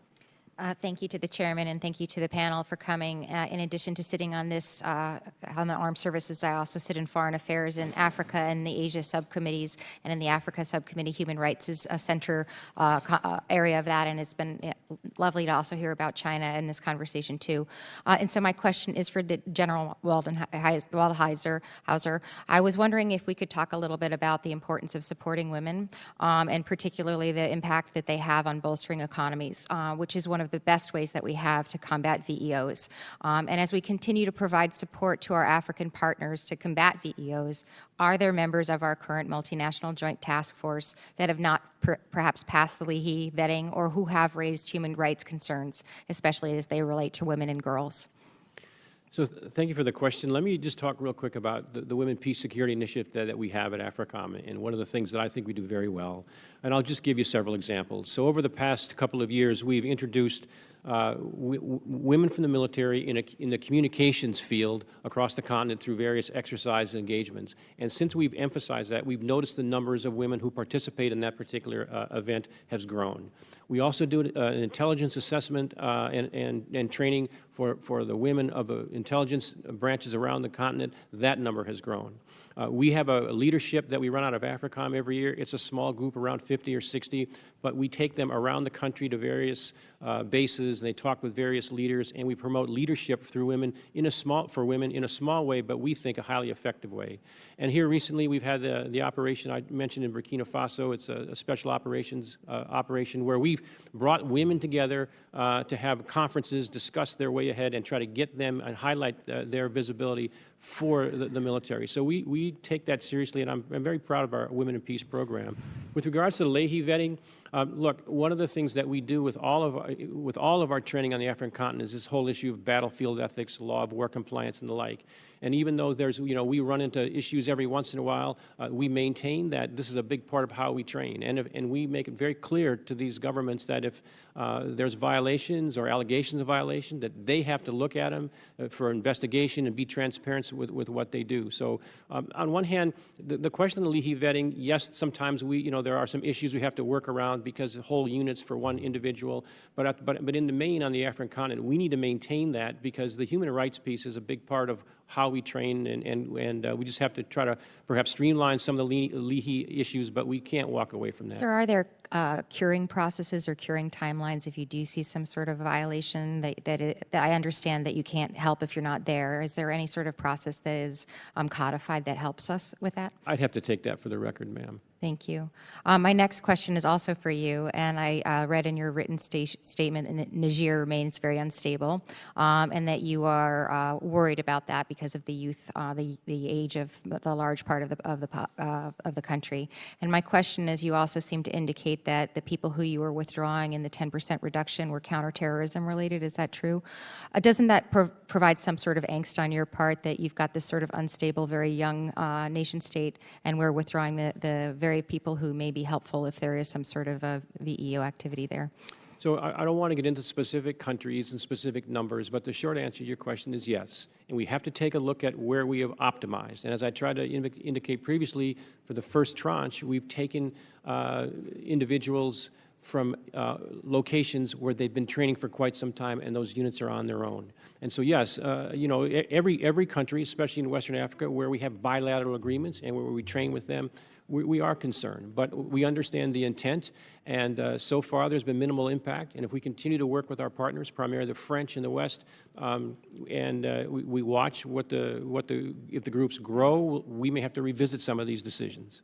Thank you. And with my last 50 seconds, my last question is also for you, which has to do with Congo and the most recent Ebola outbreak. We've had about 550, 560 deaths so far and 800 people who have fallen ill again. And I just wanted to ask you sort of to assess the biosecurity threats in the area and whether or not you feel as though we are doing enough or the right things to build partnerships across the African partners that we have, and whether or not you think you're appropriately staffed in that particular area, and how you're working with USAID and the State Department to make sure we don't get befelled by a pandemic. So I'm looking at the time countdown, and I'm counting the questions and trying to see. The Democratic Republic of Congo is a very, very complex place right now. They just had a re-election. Joseph Kabila, finally, after a long time, is gone. The issue in the Ebola crisis in the East is one of the most remote parts of the African continent. There are numerous violent extremist organizations, groups there. That's one of the problems, one of the threats. And we have been asked to look at what it would take security-wise by the State Department if we upped our footprint, and we've done that. I would just finally say, just for perspective, when the big Ebola outbreak took place several years ago, 28,000 plus cases, 11,000 plus died. So as you said, about 900 cases thus far, 600, 550 or so died. A key has been vaccinations. Over 70 to 80,000 have been vaccinated, but the security environment is very difficult, and that's what makes this one a particular challenge and a concern. Thank you. We're going to stretch a little to try to get the last few people in here, so we might not, probably won't start the classified until 12:15, but if the last few people can help out at all with any time there, it would be appreciated. Ms. Stefanik. Thank you, Mr. Chairman. I would like to follow up on the previous lines of questions regarding the future of Afghanistan. Like many of my colleagues, I am deeply concerned about the ongoing talks with the Taliban. And last month, I also attended the Munich Security Conference with some other members here, and we had the opportunity to meet with President Ghani, who made it very clear that he does not respect the validity of these talks, considering the fact that the democratically elected government is completely excluded from these talks. So my question for General Votel is, I share that concern that the democratically elected government is not a part of these negotiations. And at the same time, we are heading towards presidential elections in Afghanistan. So how do the ongoing talks impact the overall legitimacy of the upcoming elections and the overall stability as we head into the upcoming elections? Well, I think certainly the fact that there is an upcoming election is a factor in the overall situation, right, at this particular point. You know, I can't dispute the fact that that's an aspect of this. But Congresswoman, I am not orchestrating the talks that Ambassador Khalilzad is doing. We speak with him obviously very regularly. We support him as closely as we can. It is my observation from my close discussions with him that he is in fact consulting with President Ghani on a regular basis, keeping him well informed, and that the actual initiation of these discussions was done with President Ghani's knowledge and support. He is continuing to do that, and he continues to do that throughout this process. We recognize that the discussions, the negotiations, ultimately have to be Afghan to Afghan discussions, and that is what Ambassador Khalilzad is focused on at this particular point. Okay, I appreciate that, General Votel, but President Ghani's message to us was crystal clear that not having the democratically elected government have a seat at the table during the negotiations nullifies how they could come to a positive outcome. So I just wanted to share my concern, particularly as it relates to the legitimacy of the upcoming elections and how we are potentially undermining that by engaging in these talks with the Taliban. My next question is also for you, General Votel. You talked about shrinking the physical caliphate to less than 1 square mile, which is an enormous achievement. Can you talk about this next phase, that as ISIS fighters go underground, You said, quote, "They are unrepentant, unbroken, and they are still deeply radicalized." What does that next phase look like from your perspective? This will look very much like an insurgency, meaning that what we will see is we will see low-level attacks, we'll see assassinations, we'll see IED attacks, we'll see ambush type things as they begin to emerge from this. So therefore, what our focus has to be is working with our partners on the ground, as we're doing in fairly effectively in Iraq right now, is working with our partners on the ground. We are going to have to keep pressure on this. Our intelligence capabilities will continue to be very, very important in feeding their operations. Our train, advise, assist, our enabling capabilities we have on the ground will be very, very important to this. So what we are attempting to do is prevent those things from disrupting the other stability operations that we are trying to conduct with local governance, local security forces. Thank you. And General Waldhauser, I wanted to follow up on your opening statement. What I noticed was absent is lessons learned regarding the fateful attack in Niger that took place in October 2017. How has U.S. AFRICOM, along with interagency and by, with, and through partnerships, what have we learned? How have we updated our intel collection? How are we making sure that our operators have access to the most up-to-date, accurate, exquisite intel possible? And I also wanted to ask, when can we expect to see the report in Section 1276 of the FY19 NDAA? So first of all, Congresswoman, there's been many lessons learned and changes to procedures since the Niger incident a while back. And at the tactical level, which I won't go into great detail, I can assure you that minimum force, reaction times for medevac, standard procedures for how orders are issued and who approves those orders, those have all been really dealt with and taken care of at the component level, and those are all in place. The investigation itself had 23 findings, 19 of which required action. 7 of those were for AFRICOM. The others were for the Army and for U.S. SOCOM. The items that AFRICOM had to, as an example, would be formalizing memorandums of agreement with the French for medevac, which we've done, updating the number of Blue Force trackers, for example, that troops have on the ground, and those type of things. So from the AFRICOM perspective, all the tactical items which weren't part of the investigation but needed to be fixed, those have been taken care of, and we can talk in closed session if you want more detail. And as far as the investigation goes, we're good. Thank you. We can talk more. A lot of this is better in a closed session anyway. Thank you. We can talk more when we get upstairs. Mr. Cisneros. Thank you, Mr. Chairman. Thank you all for being here today, and thank you for your service to our country. I'll keep this brief, but since the 70s, spending for military and civilian tools of national security have ebbed and flows. During the 80s, they both went up. During the 90s, they both went down. Former Secretary of Defense James Mattis said, "If you don't fund the State Department fully, then I have to buy more ammunition." Ultimately, you both have been on the record as saying how important diplomatic relations are and humanitarian aid are to national security. With the budget coming out and we kind of expecting maybe another cut in both in the State Department, USAID, overseas contingency operations, I mean, would you both agree, or all of you agree, that reduced resources for the State Department and USAID will have an impact on national security in your regions? Yes, I would absolutely agree, Congressman. Okay. So by failing to address like famine, disease, humanitarian catastrophes, education, whether it be Syria or Nigeria, Yemen, anywhere in your regions, as these resources are cut, what kind of impact is that going to have on national security in your regions? Well, Congressman, I think, first of all, we have to understand the global effort in some of these areas, the global NGO, non-governmental organization effort that really have done a good job. So in places like Somalia, for example, where this year food insecurity is somewhere around 4.2 million people, we have offered assistance to the NGOs, for example, logistical and even intelligence. But for the most part, they've learned a lot of lessons, staged a lot of logistical support, and they are dealing with that situation. Now, with regards to the U.S. specifically, though, I mean, our engagement and our involvement needs to be maintained because there's like 12.5 million displaced persons on the African continent, which causes security issues and challenges for the governments to have to deal with them from a fiscal perspective.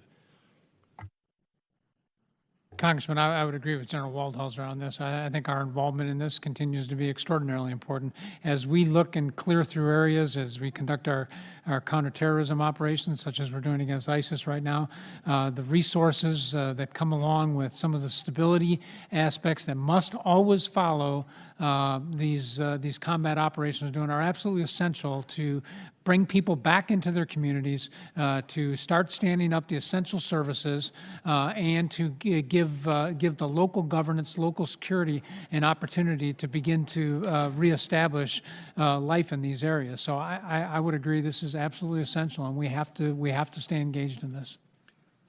So just to follow up on that, as you've kind of talked about how the Chinese and the Russians are kind of filling the void diplomatically in some of these regions, are they filling the void humanitarian as we cut humanitarian aid, or are they kind of picking up their humanitarian efforts in order to build better relationships with these foreign governments?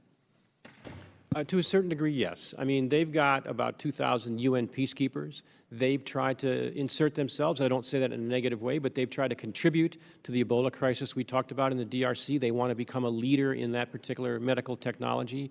They have made strides in that area, and at the end of the day, that's not bad. I mean, there are places, certainly on the African continent, where we have to cooperate with the Chinese, but there are times we have to confront and also compete with them. But when they build infrastructure, if they contribute to vaccinations in the Ebola crisis and so forth, that's not necessarily bad. It's actually helpful. All right. I yield back my time. Thank you, Mr. Kam. Thank you so much for coming out here and answering our questions. I wanted to address General Votel. First of all, I just want to echo the comments of a lot of my colleagues and just thanking you for your service as someone who's been working this space before. I know we are indebted as a nation for what you have done and the great work that you have done over the years.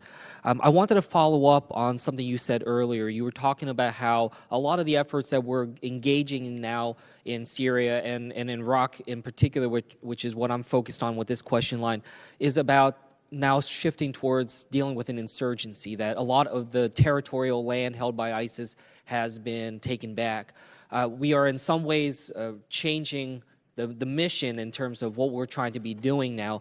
And my question to you is just trying to get your assessments, your honest assessments of where the Iraqi security forces are in terms of that. We've been working so much with this by, with, and through, and I'm just trying to get a sense of what is different now in 2019 compared to 2013, specifically in terms of how they're ready to handle this newer mission of reverting back to dealing with an insurgency.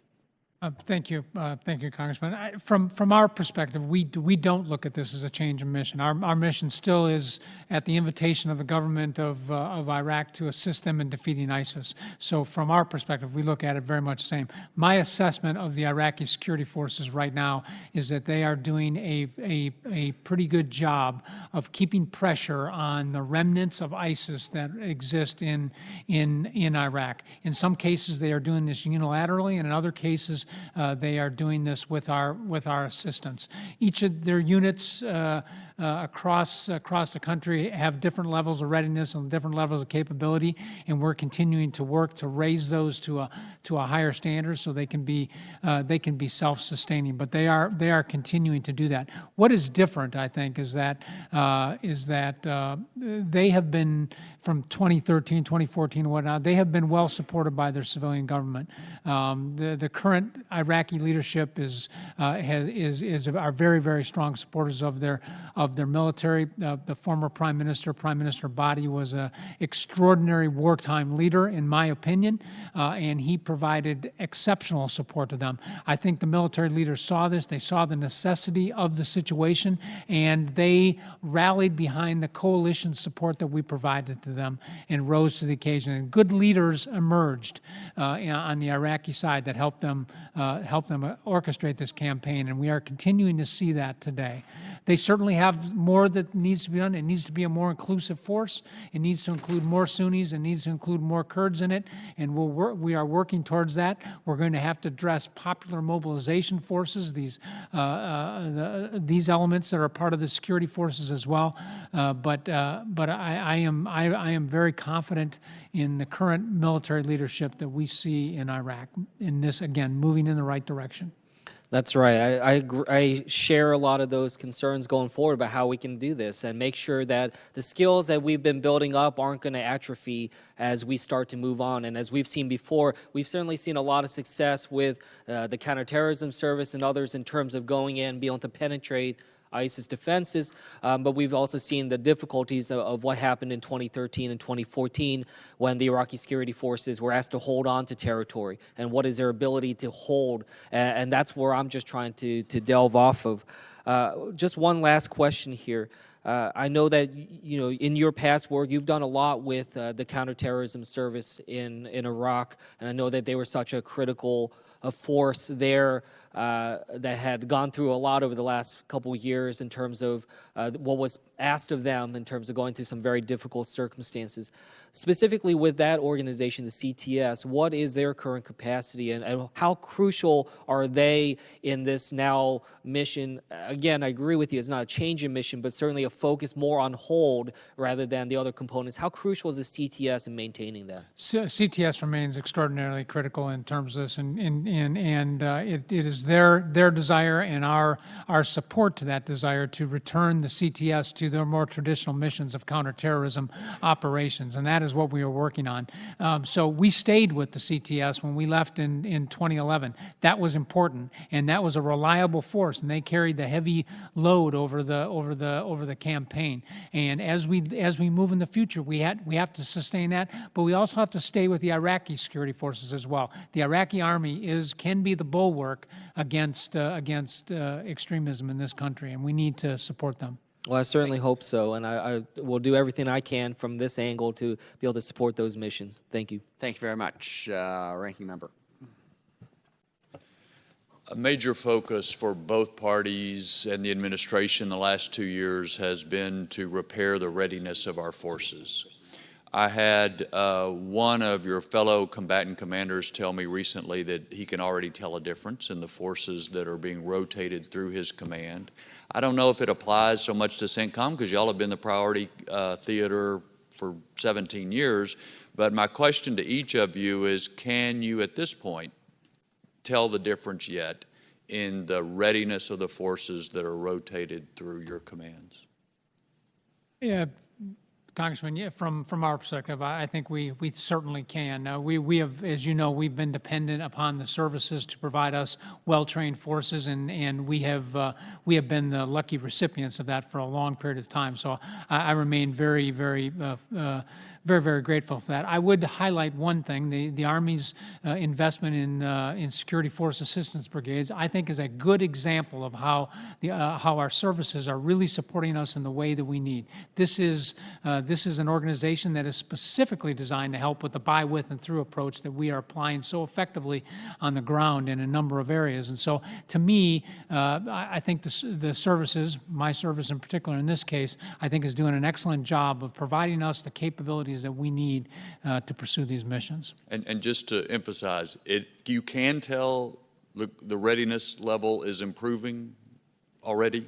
It's always been uniformly high in CENTCOM, and so it is certainly sustained, and I have no concerns about any of the forces that are coming into the CENTCOM area of responsibility. General Waldhauser, is it getting better yet? Congressman, a little bit more nuance, I think, for AFRICOM, and that is, I would say that the special operations forces that we have that are engaged in the kinetic activities are as good as they ever have been. Their readiness has been always good and continues to be so. I would just say a quick point on the SFAB that General Votel mentioned. We would have a lot of work for them if we had one assigned to AFRICOM. There's plenty of things they could do to contribute. And finally, I would just say that also in AFRICOM, we have locations with ranges and so forth that will allow readiness to be maintained and even improved, and we'd like to sell that to the services too. Sometimes they think that perhaps on the African continent they will lose readiness, but we always like to say that they can gain and even maintain and even gain readiness at some of the places where they could train. Thank you. We are over time, but Mr. Gallego, I will yield to you. We will have to do it quickly. Got to get upstairs for the classified session. When we're done here, we'll move up. Mr. Gallego. Thank you, Mr. Chair. General Waldhauser, last week the New York Times published an account of an operation in Sudan in 2013 that suffered from problems eerily similar to what we saw in the Niger ambush of 2017. I personally, as a Marine, know what it's like to have bad leadership and bad equipment, but still be required to go into combat several times. I can tell you, General, it is an awful feeling. So please tell me, General, what has AFRICOM or DOD done to change the way they do business so that we don't see more Niger ambush situations or Sudan, or any number of unreported incidents in your command over the past several years that are no longer, quote-unquote, situation normal? So, Congressman, as indicated earlier, some of the things that we've done since the Niger incident have to do with the tactical actions and procedures on the ground, and minimum force requirements, timelines for medevac and casevac, coordination efforts, weather and so forth, overhead armed ISR where it's applicable, ISR together with that. And then when you tie in with what we've been doing recently, after a long time of working with these units, we are now advising them at a higher level, where we do mostly at the battalion level and to a large degree remotely. We have the ability to do the same thing, and so those are some of the things we've changed since. Thank you, Joe, and I'm aware of some of that. One of the things that I'm not aware of is who has been held responsible for this epic failure that cost some men our lives. So far, what I've read is that the Army brass is basically trying to blame junior officers both before and after the Niger ambush. So who is being held responsible? You are the AFRICOM commander. Who is responsible for these failures? And it's not junior officers. So, Congressman, the issue of the investigation right now lies with the Secretary of Defense. The issue of accountability and awards and so forth come from SOCOM. I know, though, I'm not privy to those discussions, but I know they've been ongoing. But perhaps, Katie, I don't know from the OSD perspective the status, but I would just say again, the investigation completed and the actions. How much longer is the investigation going to take place? This is almost 2 years now. I'll just add that the report and that very question on the responsibilities and the awards is with Secretary of Defense. He takes this very seriously. Obviously, we've had a transition of authority within having a new secretary. He's reviewing this carefully, and we are expecting you to get that final report here shortly, which will answer that very question. And once that report comes out, you're going to actually go hold the DOD personnel, whether they be generals or below, responsible for this disaster, correct? That's a decision with the Secretary at this moment, and he will be able to provide you that information as soon as he finalizes his decision. Okay. Ms. Wheelbarger, Section 1212 of last year's NDA required a review of advised, assist, and accompany missions from the Undersecretary of Defense for Policy. There were clearly issues about these missions as laid bare by the ambush. So why haven't you provided this report to us? I believe this report is tied up in finally having the Secretary's complete decisions on all the recommendations going forward, and as soon as he does, we will provide the report. Okay. I also like to know what is and it could be either General Waldhauser or Ms. Wheelbarger, I apologize. What is the status of of providing redacted reports of the Niger investigation to the families of the deceased U.S. soldiers? My understanding is all of the reporting requirements will be released as soon as, including the redacted reports to the families, as soon as the final decisions that are outstanding are made by the Secretary. So that's including the autopsy reports? I would have to take that back. Yeah, well, my understanding is that once the Secretary signs off on this, then those redacted versions will go to the family first, just like we did at the outset of this. As you may recall, the team went to each family and spent hours with them to give them the first look at this, and I'm sure it's been taking a long time, and I know that they've had a lot to process and probably have more questions, but it's my understanding that— General, without a doubt that the family has actually been able to process this. I think the problem that we have is we actually can't process what actually occurred because we're not getting a full report. I think that's my dissatisfaction right now because there are currently operations probably happening in AFRICOM, and I have zero doubt that there's actually been full change because I don't know who actually was responsible for this major mess up. And it scares me that the DOD is at this point still hiding this information, and it's been 2 years. So I hope that that will be coming out soon because I think then we'll have to take extraordinary measures to actually get that to happen. I yield back my time. Thank you. Just quickly at the end, the only comment I will make, I know a lot of people have raised concerns about Afghanistan, and no matter which path you take, there are going to be concerns about Afghanistan, but trying to find a negotiated settlement is the best way forward, without question. We don't presume what that settlement's going to be, but I, for one, am supportive of the negotiations and the discussion you're having, because ultimately our goal is to reduce our footprint in Afghanistan, reduce the risk, men and women in our armed forces' lives are at risk in Afghanistan every day right now. To the extent that we can shift that responsibility to people in the region, I'm all for it. It's not going to be easy. It's a very, very difficult part of the world, as you know far, far better than I do. But it is the direction we have to go if we're going to get to the outcome that we want. So I appreciate those efforts, and we'll certainly stay in touch with you on the details of them. And with that, take a brief break, and we'll reconvene upstairs in a few minutes.